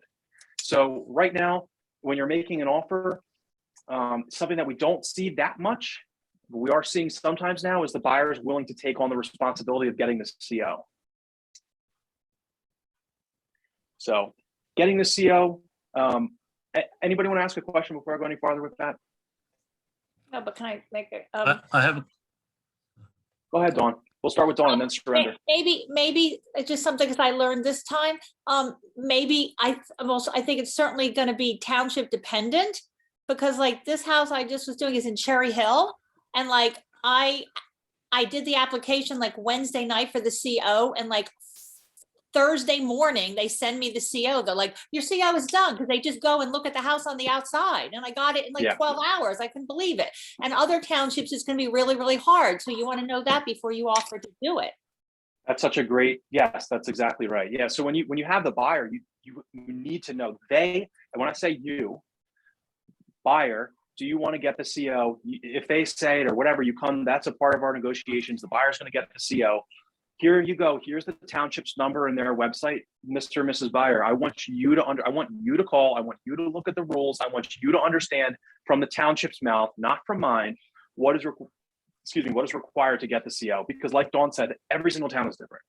And you do not want to be on the hook for advising your buyer. They're saying that, hey, somebody else is saying that they're going to get the CO. I think you should do that. And then they go under contract and the CO inspection requires 15 repairs. Or putting in a new in Collingswood, you can't have a gravel driveway. If you didn't know that, you said the buyer is going to get the CO. You go under contract and the property has a gravel driveway, the township's going to make you put in a concrete driveway to get the CO. And I guess that's just, yeah, go ahead. And I guess you've already explained what a CO is to the buyer. It's really hard. So I'll explain the way that I do it with my clients. Everybody has their own method. This is why I try and take it step by step. You found the property you want to make an offer on. I know that there's no offers, so I'm not going to talk to you about waiting. Like, we're just not even going to have the discussion. We don't need to. We're just going to make our offer without saying that the buyer is going to get the CO. I'm only going to talk about it if it's necessary. So what I'll say is I'll set the conversation up. I want to talk. I know you want this house, so let's talk about what are your options and what are the things that you can do to win you this house, right? And I want to lay those options out for you. So bear with me. There's 3 different things we're going to talk about. We're going to talk about appraisal, we're going to talk about inspection, and we're going to talk about the CO. And when I get to the CO, I'm going to explain what it means. I want them to fully understand. And it takes, sometimes it takes a half hour, an hour and a half, depends on your clients. However, what I can tell you is you're going to have that conversation one time.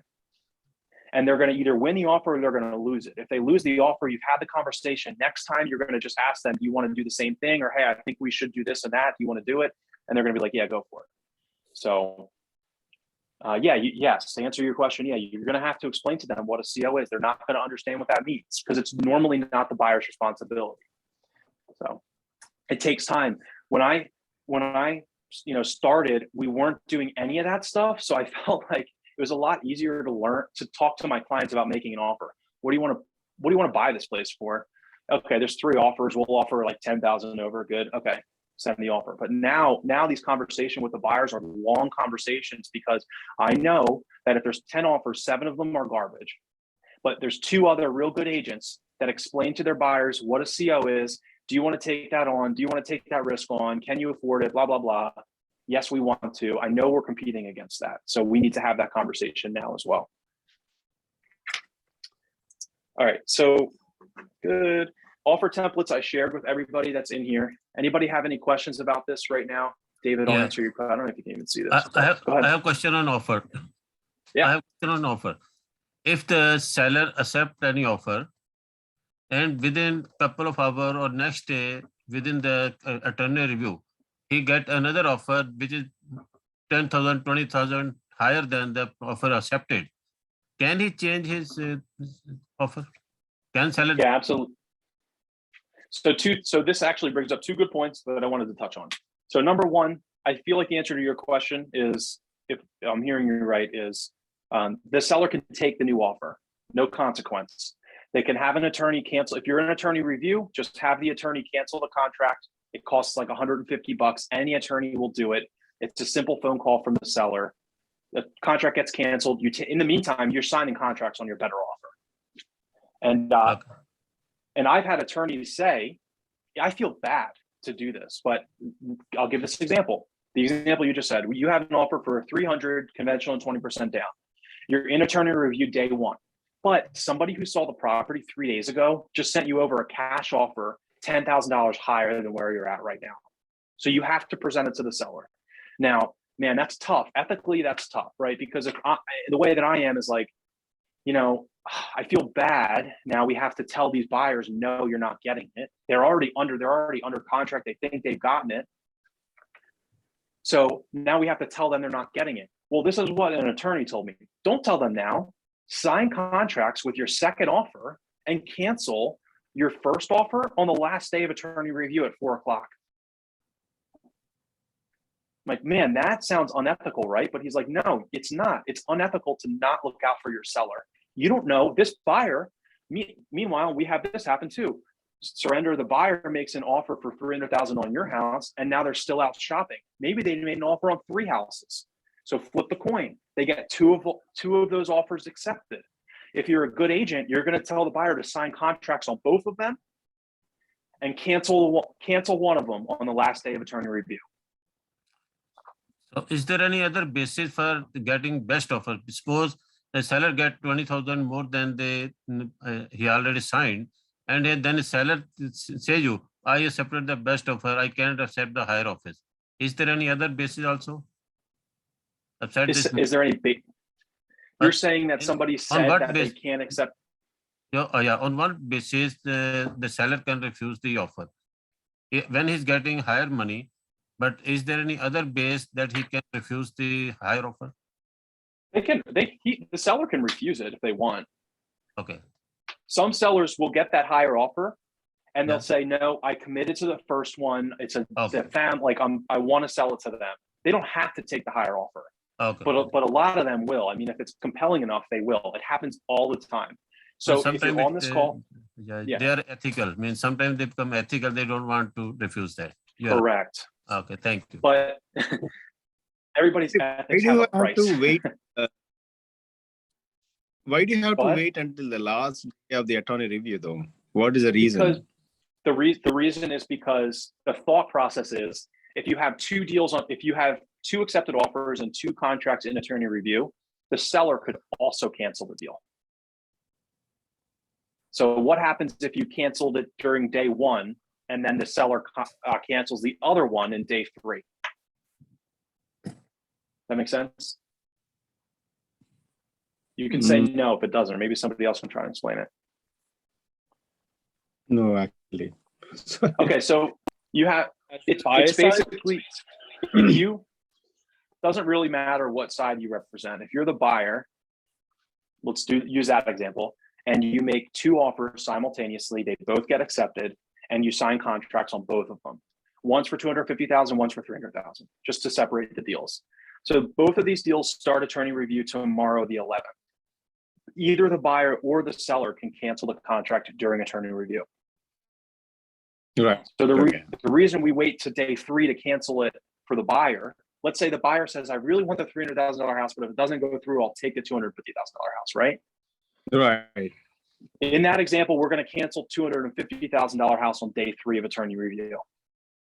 Mhm. And the reason why we cancel it on day 3 and not day 1 is because what happens if the seller cancels us on the $300,000 house because they get a $20,000? Okay, that's why. That makes, yeah, if you're representing the seller and if the buyer thinks that they already got the house and you're saying that to cancel it on the last day of the attorney review. So assuming what if the buyer himself cancels the contract before the attorney review, then you don't have to feel bad about it. Correct. Exactly. That's exactly right. Yeah. And it just sucks, but that's just Jersey. I mean, and that's why too, like, never shut it down. I know that I say, and I do it, make your offers and tell them shut it down. Don't do that, because these deals, so many deals fall apart during attorney review.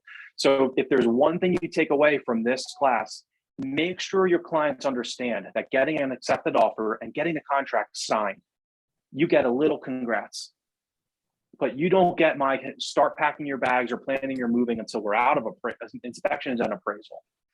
Because what I don't want to happen, because it happens to me now as a pro coach, I get calls from agents that say, Jimmy, my client's pissed. They just made this offer, it got accepted, and a day later the seller terminated it. And I'm like, this is why we talk about this all the time. Set the expectation with your clients.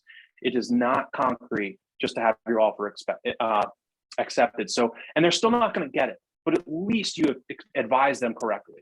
My very first deal kind of fell apart like this, and I was in shambles because I was like, what? And everybody goes through that the first time it happens. You're enraged. How dare they come back and cancel our deal? Once you represent a seller and you see the buyers that walk away, you get it. John, you want to go ahead? Yeah, I just wanted to touch on the giving the buyer responsibility for the CO. So isn't that like really risky, because if the CO doesn't go through and there's a lot of like material defects that they have to pay for, isn't like the risk to reward on that like a little like questionable?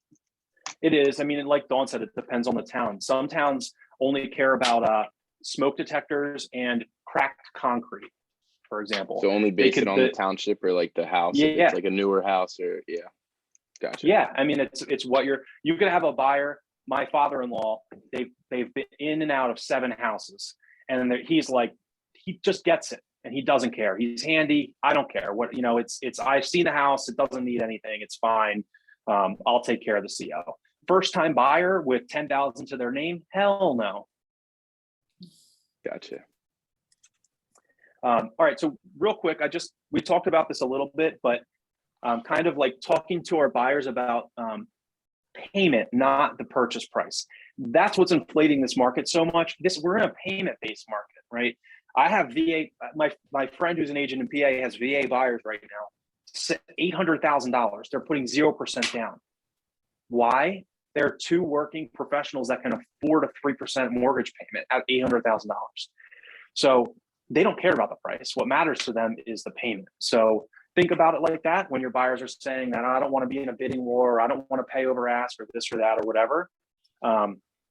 Try and think about it. I would just tell my buyers, let's talk about this. What's important to you here? Is it your payment? Because you could buy a $1 million house. If you put $700,000 down, you're going to have a mortgage payment based on a $300,000 house, $2,000 a month.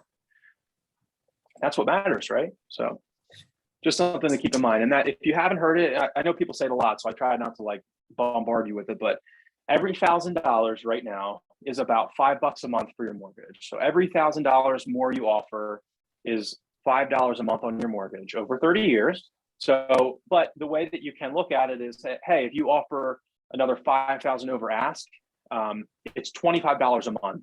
And if you answer, no matter what your answer is to this, I support you, Mr. and Mrs. Buyer. Do you want to lose this house over $25 a month? No, I don't. I really don't. So should we offer an additional 5,000? Yeah, I get it. Yeah, let's do it. wow, that's all that it's going to affect my payment. Now it still has to appraise and all that fun stuff. But all right, one thing I want to show you real quick, because this is cool. I hate Zillow. We all hate Zillow. If you don't hate Zillow, can you please hate Zillow? Gonna AirPlay this. Hopefully you can see this. First time I'm doing this. Can everybody see my iPhone screen? No? Yeah. No? Yeah? Okay, cool. So the Zillow Mortgage App is free and is actually really nice. Not addy, like no ads or anything like that. It's really nice. Everybody can see this because I don't see anybody's faces anymore. So Yeah, I can we see can it. see it. okay, so if you download this app for free, you can put in the numbers and it's very accurate as long as you put all the information in here right to get yourself a payment on the fly. I advise that you only do this if you feel like you feel comfortable doing it. Always confirm with the lender what a payment's going to be. It's not your job to tell your buyer that this is going to be the payment. But if you put in the purchase price, I'm going to show you the coolest feature about this, because when you're on the fly and you're seeing all the time, we're in houses and buyers are like, what's my payment going to be? What's my payment going to be? Before they even want to think if they love the house, they want to know what their payment's going to be. And based on property taxes, it's going to be wildly different in New Jersey and PA too. So down payment, you can do percentage. So we'll do 3.5% down. It automatically 3.5 puts in market interest rates, confirm with the lender. You can do your property taxes. So let's see, a $300,000 house, maybe the taxes are $9,000. Homeowners insurance, I generally use $1,000 a year. It's usually a little bit more than that. $1,200 a year is like a number that a lender will use, but whatever. And then you can put your HOA dues in here. And then you can see it automatically counts mortgage insurance. So if my buyers are VA, there's no PMI, so I can uncheck that. But for a normal FHA buyer, in this scenario that I just outlined, their monthly mortgage payment is going to be $23.29 a month for this house. And so what you can do is you can click this button at the top right and you can click share results and it brings up an email. And if you delete the Zillow stuff, it's a very professional way. Maybe you can't get a hold of the lender or whatever you want. Very professional way to kind of share what the estimated payment's going to be and how you came up with those numbers. So again, this is the free Zillow Mortgage app, and that's how it works. I found that a few years ago. I use it to this day. Sorry, lenders, but I just find it very, very easy. This is Zillow's. It's Zillow's app, Zillow Mortgage app. Zillow Mortgage. I just app. downloaded it. It's pretty cool. Yeah. So all right. So here's an important thing that I really, really want to talk about. Two things. We're really not going to get too much into seller side stuff here. I mean, there's not a ton to talk about there, but the first mortgage payment. Let me ask you a question. If you closed on a house on February 15th, when is the first mortgage payment due? April. Yes. If you didn't, I hope some people on here didn't know that, because it's kind of a game changer. Because I tell you what, your buyers don't know that. Your buyers think that they buy the house on February 15th and their first mortgage payment is due March 1st. At least in their head, that's what they feel like. What does this mean for somebody who's in a rental? I have clients that need to be out in May, at the end of May. We're making offers now because if we put the close date out 45 days, we're in March already. Their first payment's going to be due May 1st. So that's 1 month of overlap. And most people will be good with 1 month of rental overlap. So make sure you have that conversation with your buyers always. Not saying it's something that they should do, but it's an option. It's actually a really good option because it's really not going to cost them anything. It allows them to be more flexible. So that brings me into the next thing that I want to talk about, which is a scary thing that's happening more and more, and it's going to continue to happen, and it really requires you to have a lender, is an offer with a pre-occupancy contingency. So what is this that we're talking about here? It's basically a lease back, but we're going to advertise it like not like that. We're going to call it a pre-occupancy contingency or something cool and clever. And we're going to make our offer. There are people out there that believe that the idea of immediate occupancy is going away and that your buyers are going to purchase a home and not immediately be able to move in. The whole idea with this is to give the seller some time to either move their stuff, hey, you get 30 days. We're going to close on February 5th. you can continue living in your home until March 5th for free. And the conversation we just had about the mortgage payments is huge here, because your buyer will be like, why would I ever do that? I'm paying the mortgage and the seller is going to live there. Well, if you did what I just said, you're not paying your mortgage for that month. And this is going to win you offers. This is huge.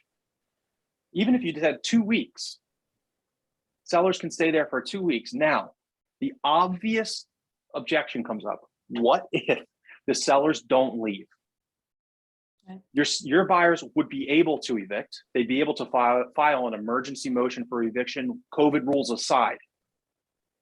Okay, but we don't want to see them go that route. That's the downside to it. But like, you know, come on. I mean, we're doing leasebacks all the time, but you want to have an attorney draw up that addendum. But it's such a huge, huge thing, and it's happening more and more. So be prepared for it. Be prepared to have that conversation with your buyers. We need to put in our offer the option. If it's occupied, if it's a vacant rehab, you're not going to offer that. But if it's occupied house, a family, they're moving across country, I'm sure that they would love, and they're contingent. Because contingent, what's happening more and more, and these stories are getting around, is we have a seller is selling property A. And in order to sell property A, in order to buy property B, it's contingent on them selling A, right? And they have a buyer for this deal that their mortgage gets delayed. So now they have to delay this sale and that sale, this sale and that purchase. But they had the moving company come and all their stuff's in a van. And the buyer's lender didn't tell me until the day before that they can't close. And now we have to be in a hotel. We have nothing in our home and we can't close until next week. Like these stories are happening left and right. So by making your offer have something like this, you're giving the seller peace of mind that something like that might not happen. And to Pat's point, when you call the agent, learn if this is important to them. Before you advise your buyers that this is something they may want to do, learn if this is something that might be a draw for the seller, it might not. So I just wanted to make sure we talked about that, because I haven't heard a lot of people talking about it, but I know it's a thing here and elsewhere, and it's becoming more of one. So I'm going to answer David's question real quick. You can, best way to reject an offer, call, email, text. I'm assuming you're still here, David. Do you need to let the buyer's agent know that their offer has been rejected, or is it courtesy? If you're dealing with me as the buyer's agent, you need to let me know, because I'm going to come to your house and I'm going to knock on your door and say, did you get my offer? So yes, you should let them know that it's rejected. Now I'll give you another way that you can reject the offer. 9 times out of 10, the rejection is just going to be an email that says rejected. That's fine. I mean, I don't do that, but you can. A good way to reject an offer is to say, the seller's going to wait for a better offer. Yeah. That's it. Well, what do you mean? No, seller's going to wait for a better offer, rather than just saying your offer is rejected. Because what I don't want to happen is I tell the buyer's agent your offer is rejected, because then they're going to turn around and spew that word out to their buyer, and their buyer is going to say, I didn't want that house anyway. But if I say my seller's waiting for, sorry, but my sellers, we just came on the market or whatever. Sorry, but we're waiting for a better offer. I hope that that's what the buyer's agent tells their buyer. And then they say, oh, I thought that might happen. Maybe we could offer a little bit more, right? Hey, same question regarding the last day of the attorney review. In case if the buyer was not planning to, say no to the house, and how do you put it in wording or writing? The What do you reason mean? for, like, the seller Sure. is accepting another offer for 10,000 or 20,000 more, and Yep. we have to inform the buyer on the last day of the attorney review. How do you put it in writing? In case the buyer is not. An attorney is going to do it, not you. Okay. The seller's attorney, who they call and pay $150 to, is going to ask the seller, what is the buyer's agent's name and email? That is sufficient. The seller's attorney is going to draft a 1-page letter that says one sentence, I disapprove of the contract of sale for 123 Main Street. That is it. And then they're going to email that over to the buyer's agent. They might send it over via mail to the buyer's house. Now, remember, the contract that you have has the buyer's name and address on it. Yeah, so the Standard buyer buyer's agent might contact me as a seller agent asking that, hey, how come it got rejected or something? How do you? They might, yeah. I How do would you tell put- them, I would, before they get that letter, I'm going to tell them, if my seller should be okay with it, I'm going to say, listen, buyer's agent, I'm just letting you know, we got a better offer. My sellers are canceling it. Okay. Sellers are canceling your offer. Okay. Now the seller is now taking this new offer, and what does that do? It starts attorney review over again, or if they didn't wait or whatever you did, now they can always come back and offer. That's another thing too, and this happens a lot, and this is one thing I wanted to touch on. You do a best and final, or you do a highest and best. Due Tuesday at 2 o'clock. 2 o'clock rolls around, your seller picks an offer. 5 o'clock comes and you get a better offer. Can your seller take the better offer? Yes. Let's say now that, let's give another example. They do a best and final. Your seller says, okay, I'm going to take this offer that's 320. I'm going to take it. An hour later, your second best offer comes back and says, okay, we're going to do 325. Your seller can turn around and say, I'll take that. And that's going to prompt your 320 offer to offer 327. And it's a never ending cycle. So try and have a conversation with your seller that we don't want to do that. That's a game we don't want to play. That's a dangerous game. If you got somebody that offered you 320, somebody offered you 317, and then they offer 325 when you tell them that you're not taking it because you got a better offer, don't take the 325. That person is going to give you issues, in my experience. Take the person that played by the rules. Go ahead, Val. So my experience on my listing, I accepted an offer that was 10,000 over asking price, and right before, no, I'm sorry, I got accepted an offer at asking price 260, and then the buyer's agent didn't sign the contract, so I was never in attorney's review. So I got another offer in that time before the contract was signed, and then when they signed the contract, my seller didn't sign the contract yet. So I asked you, Jimmy, is it okay if we accepted the better offer? And it was perfectly fine because we wasn't in attorney review. So we took the better offer, even though I told the previous buyer that they won the bid. Yeah. But then I had to let them down. I was like, hey, you didn't sign the contract. We got another offer in this time, in this matter of one day, less than 24 hours, and we went with the better offer. And then the sticky situation was that original buyer came back and threw another offer out. So just keep in mind, guys, if you guys are going to win a house, you guys got to get that contract signed right away, or else they can still accept a better offer in that time.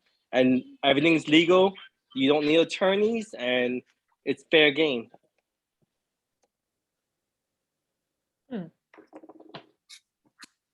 I have a question. I don't know if it was covered. I was just on the phone. I got a listing just now. It's weird. Out of all the experience I've had, I've never had one that was both buying and selling. So he's going to put his house up first, get it under contract, and then try to buy a house. You want to close that on the same date, ideally, right? Try to get both closings. How does that work? Yeah. I always joke with my seller when they sell their house that they're contingent on that you're homeless for 2 hours. Yeah. And then you go buy your other house. Okay. If for whatever reason that doesn't work, it has to be a day or two later, they stay in a hotel. Pods, I guess, would be the best option for moving all their stuff out. Depends on the mover. Some movers like Transtar will hold their stuff. They have a warehouse. I don't know if it's more or less expensive than like pods or something. So most movers can accommodate that. Right. Yeah. So when I mean, that's definitely like a down the line thing, but when you go under contract and you're recommending vendors to people, you should recommend a good mover. And I don't even have it in my email templates, but you should. And it's something I want to talk about more, because when you have issues, it's the mover, if they have your stuff and they're not a good reputable mover, you are screwed, for a lack of a better term. You want to work with a reputable mover that has dealt with that situation before and knows what to do. Okay. Oh, we're on a pause. We're going to take the truck. We're going to stick it in the warehouse for a day or 2 days or whatever. Okay. Don't want your sellers to be like, the movers are saying we have to put all the stuff back in the house. Yeah, it's interesting. I mean, obviously, I think his house will sell fast. And I just told him, I'm like, well, we could dictate when you sell. If you want to tell, the buyers, hey, we're going to close April 1st. There's a chance, if you have enough offers that we could do that. It's just a matter of, will the seller that you're buying from be willing to do that? Or do they going to want to sell? Are they going to want to close sooner? So that'll be new and a little tricky, but see how that goes. It is tricky, yeah. But like I said, so this would be a great situation to ask talk to when you get offers, ask for free occupancy. So when you close both deals, when you close your seller deal, you have time, you have a week or whatever, where your sellers can stay in their house, and then they can close on their new house or whatever, and then they can take their time to move the stuff in. Well, they're going to be contingent, it sounds like. They're waiting to hear back. So it's weird. Wells Fargo. This still works for that. You sell your first house, you buy your next house in the same day, but you still get to live in your old house. Oh, for use of occupancy? Yeah. So you're telling the buyers, hey, this is something that's important to my sellers. They want a week of free occupancy. Okay. So when that way, because what could happen is that way they won't need to schedule the moving truck for Friday, January 15th. They can schedule it for Tuesday, the 23rd. Okay. Whatever that is, because they know after they close, they can stay in their house. So it gives them less of a chance to have their crap in a moving van. And somebody says, you can't close today. We need to close on Monday. Right. Okay. And now you're stuck with it over the weekend. Dawn, did you raise your hand? No. Okay. All right. So let's talk about receiving offers. So just real quick, and this is actually Dawn made this. I'll share this first. This is in the spreadsheet. We're all dual agency here. Well, under contract anyway. So you can use this when you get offers. You have to decide how you're going to present them to the seller. So the biggest thing here is to just make sure you're clean and organized with it, whatever way works best for you and your brain. I'm kind of like Dawn. I want this. I want to be able to see all the offers side by side. There's multiple tabs here to be able to write it out. You can also, and Dawn is like the guinea pig here, but you already had it done. So you can also use command to present the offers to your seller. If you go into command within an opportunity, I'm not getting into opportunities, but you've put your listing in here, you start getting offers. You can click on the offers and commissions tab in command, and you can add offers. You can add new offers here. You can add all the offers, and then you can check them off. I can't see because everybody's faces are in the way, and you can click on compare offers, and it'll give you a spreadsheet that you can download. Oh, I didn't even know that. Yeah. So here's a spreadsheet with everything that you put in for the offers. And now you can share this with your seller. The thing about this that's nice is it's when you put in your offer, it's going to force you to add every detail of the offer. So this is how you would use command. Everybody has access to that. Everybody also has access to a sheet like this. And then the other way, if you're less tech about it, which is fine. I don't have an email template here. I can show you one. Sent.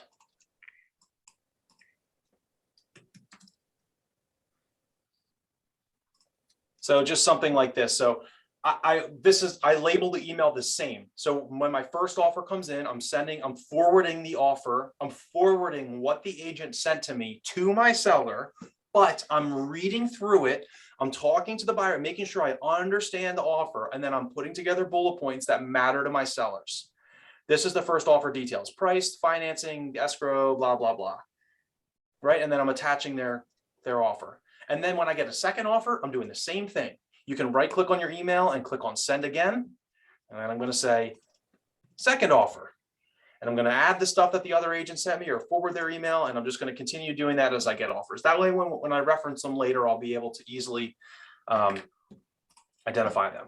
So that was just the quick spiel on that here. So anybody have questions on that? Or so that's a good problem to have. How do I deal with all these offers? Great problem to have. That's it. Anything anybody wants to talk about on? We talked kind of a lot about receiving offers, but go ahead. So Jimmy, when you do this, do they kind of ask you which one is the best offer? Great question. So talking about receiving offers, yeah, it depends on the seller. Some sellers are in the driver's seat and they don't listen to a word you say. most sellers are going to lean on you, and they should. And then, yes, I'm going to, like I was talking about with Dawn's offer, we got this one offer. I advise that you take this offer now. And then I'm going to do what my seller asks me to. So I want to guide them, and I'm always going to say, oh my God, we just got this great offer. You should take it. Or we just got a great offer. Some sellers should be like, oh my God, take it, take it, take it. They see dollar signs all over, but they don't understand the appraisal and the inspection. So I'll say, wait, we have 15 more showings. Wait, because if we get a couple more offers, we can do a highest and best, or and by the way, use the language highest and best. I've just been like advised not to use best and final. Use the words highest and best. Neither of them mean anything, by the way, but use the words highest and best, and tell your seller we want to get in that position, because that's going to do is it's going to get people to waive those contingencies. So when you get an offer, I mean, like we were talking about, it's just the flip side of the coin, you know. Always call the buyer's lender when you get an offer. When you get an offer, it's going to come with it should come with a pre-approval. Call the lender. Call the agent. You know, you want to know right away, if you don't know the lender, do they pick up the phone? Because that's what's killing deals right now. There's lots of things killing deals, but lenders are a huge hurdle for us right now. And I can tell you from having, you know, as a PC, and, you know, we have, I don't know, 20 something deals pending right now with the new agents, which is fantastic. A good portion of them, more than ever, are getting pushed. So having a conversation with the lender on day one can be helpful for that. It's not a guarantee, but you might have a conversation with, if the offers are close, your seller, it happens a lot. Your seller might make a decision if they're listening to your point, Charles, if they're listening to your guidance, your seller might put a big value on me saying, listen, we had 2 offers that are close, but like this one offer, they sent me 3 emails. The lender's Quicken, and the phone number is to an office. And by the way, it's 8 o'clock at night right now. The other offer, there was a local lender's name on there. I called his cell phone. He picked right up. He talked up the buyers. So I know that this person, the Quicken people, offered 3,000 more, but I feel like this is the stronger offer. This is the one that you should take. And that's just from my experience, from knowing that trying to chase a little bit of money sometimes will end up coming back to bite you. Go ahead, John. I know it comes with experience, but how will you know if like one offer is better than the other? Like, say like one's 10,000 over asking, and then another one's at asking, but contingent on they'll take care of the COs and stuff like that. Like, how do you like decipher which one's a better receiving offer? I think that it depends. So like, I think that it would depend on $10,000 on a $500,000 house is less, and probably less important to the sellers than a $200,000 house. So if it's a $200,000 house and you have $10,000 in difference, the $10,000 higher offer isn't as strong. That's a tough number. Like that's 10 grand, man. And right now we know we could go back on the market and maybe you could get it again. Is it worth the risk? Like, is it worth the risk? And if the buyer's saying we'll get the CO and this and that for the offer that's $10,000 less, how important is that? So as the listing agent, let's say that the $200,000 offer, they waived appraisal, or they're cash, or they're not cash because cash is king. And $10,000 is usually my immediate number. No thought, take the cash. Gotcha. But if they're 2 financed offers, one's just stronger in terms than the other, and it's $10,000, that's definitely a number to think about. And I think I would just, I mean, I'm always going to just go based on, you know, where's the seller at? Like, are they immediately like, no, just take the higher offer. We don't care. Because I'm not going to spend as much time. They're going to feel like I'm trying to convince them to take the lower offer. I don't want them to feel like that.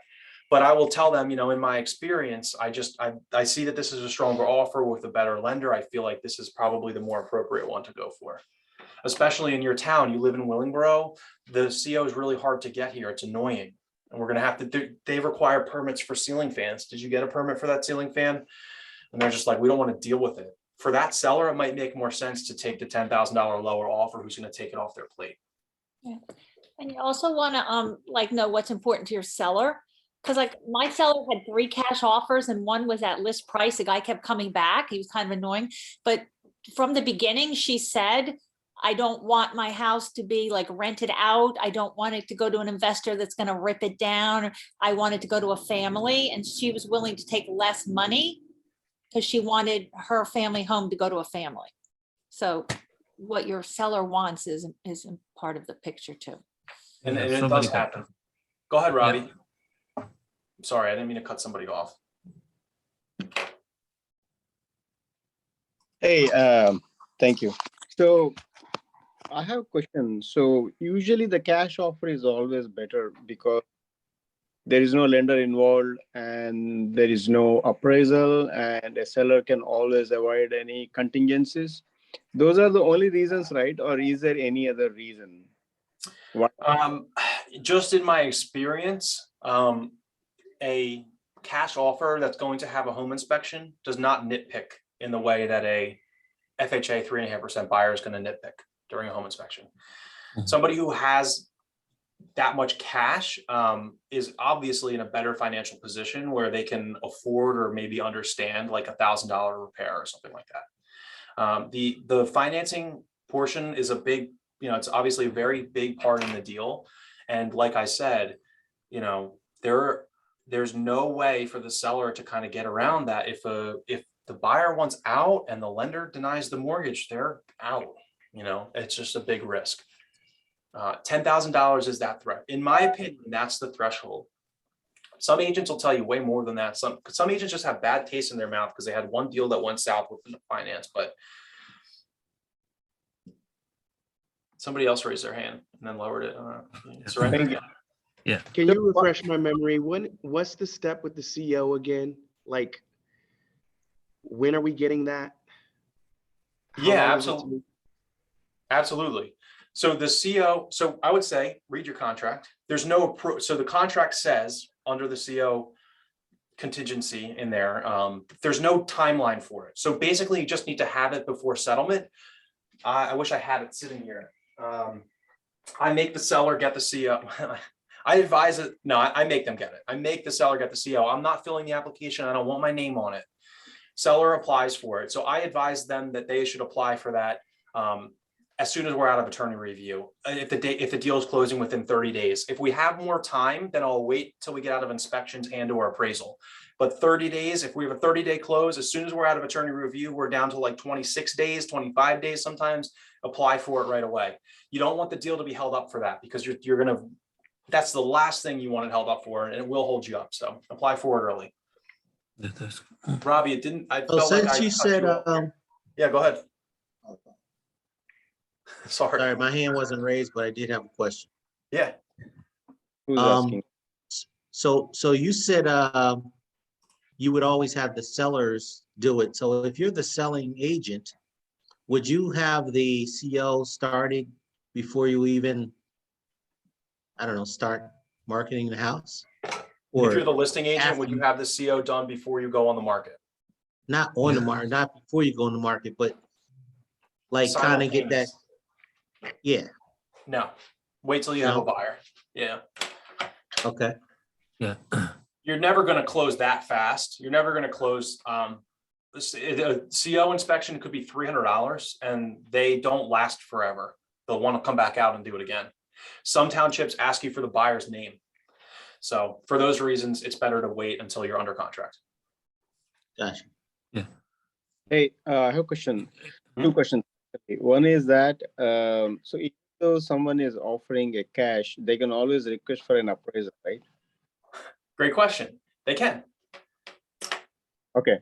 And second question is, who's going to order the title and everything? Because I know lender usually does that. In this case, is that going to be an attorney? So actually the buyer has the choice of title company. And as agents, that is one thing that we generally control because buyers usually don't care where they get title insurance from. So you as the agent are typically ordering title for your buyers immediately upon going under contract. You're sending out an email to your buyer and you copy the lender and the title company on the email. And you say, congrats, Mr. and Mrs. Buyer, on going under contract, attaches a copy of sale. and you copy the lender and you copy the title company, and that is you placing the order. You've got the ball rolling. All of the information that the title company needs in order to place the order is in the contract of sale. So if they're cash, you just don't copy the lender. You just send it to the title company. There's a buyer agent who does that. The buyer agent. So as a buyer agent, I should have a network of. Yeah, I mean, yeah. So yes, as a buyer agent, you should be ready to do that basically, or have a title company you want to work with. I mean, I recommend YHT. They're our title company. You can use, whoever you want. Okay, thank you. Yep. And now for seller side, I don't really want to get into seller side for that, but there is a little bit of title work that needs to be done when you go, and it is not appropriate to do anything before you go under contract for that conveyancing stuff. So once you go under contract, if you're newer, ask somebody, you'll get the email template. You can order the seller side title and conveyancing, like the deed prep. It's very easy, the mortgage payoffs, all that fun stuff. Once you go under contract. All right, thank you. Surrender. Yeah. Yeah. If nothing is mentioned about CO in the contract, then who is supposed to take care of that? Seller or buyer? The seller. Seller. Okay. Yes, the seller. Seller is responsible by default to get the CO. Can I ask you a quick question? How long is the CO good for? Did you say? Great question. Every township is different. Typically it's no less than 30 days. Some of them are good for 4 months. Some of them are good. Willingboro's CO used to be good for like 30 days, and they were always the toughest. Okay. Thank you. Some towns are good for longer. Mm-hmm. And when you were like, what is a CO? Google it. That's what I do still. And I used to, when we ran a team, we would save the CO applications for every town. They go bad. Like, I don't know how they have the resources to change the CO requirements so often, but it just became easier when you go under contract, or when you take the listing, if you have the listing, call the township at that time, go on their website, look for the CO application. It will usually tell you all the requirements and who to call for what. Thank you, Jimmy. Yeah, no problem. Yeah, the COs are, they can be a challenge sometimes, but normally that's what it requires. Just look it up.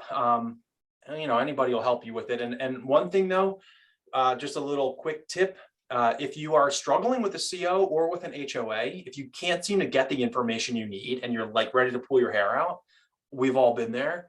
Go in Bright and look for closed listings around your listing and start calling the listing agents and be like, hey, I'm struggling to get the HOA's contact information and we're supposed to close in 2 weeks. Can you provide it for me? And maybe they'll be able to give you some insight. Anything else? Anybody else want to jump into? So just a reminder, you have access to all this. If you don't, you can email me. I'm not Joe Ryan. I'm Jimmy Stoffi. I'll put my email in the chat here. Jimmy, all these nice email templates you have are like, how do we get those? So they are all for making an offer. They are all in here. Okay. So all you need to do is click on proposal to purchase template emails. Okay. So if you open this up, I'm going to start sharing this. So just text me if you need it on, but this document has all the all the templates in here. Each page is a different type of offer. Okay. And if you don't want to cheat, you can just kind of look at the table of contents, conventional 20%, all waivers, escalation clause, seller concession. That was connected to your it's in the drive that I sent you today. Okay. Yep, it is. So you have that access to that forever. And then there's samples for the proposals in there as well. Remember to look at that buyer guide if you need it, guys. I know not all of you are KW Morristown, but if you want to go on my YouTube channel, you might find some stuff there that would help you if you're at another office. So not everything on there is public. So yeah, I feel like we covered a lot of stuff today. Honestly, I always feel like we're going to struggle for material, but talking about offers and inspections and stuff, there's a lot to talk about there. So I feel like we got a lot in. Any other questions before we call a day? Thank you. Thanks, Jimmy. Thanks, Jimmy. You got it, guys. Have a good Thank night. you. Yep. Good night. Good job. Thanks, Jimmy. Thanks, Yeah, guys. great job, Thanks, Jimmy. Very got it. great session. Thank All you, right. Jimmy. All right, Thank you, see you Joe. guys. Good night. You got it.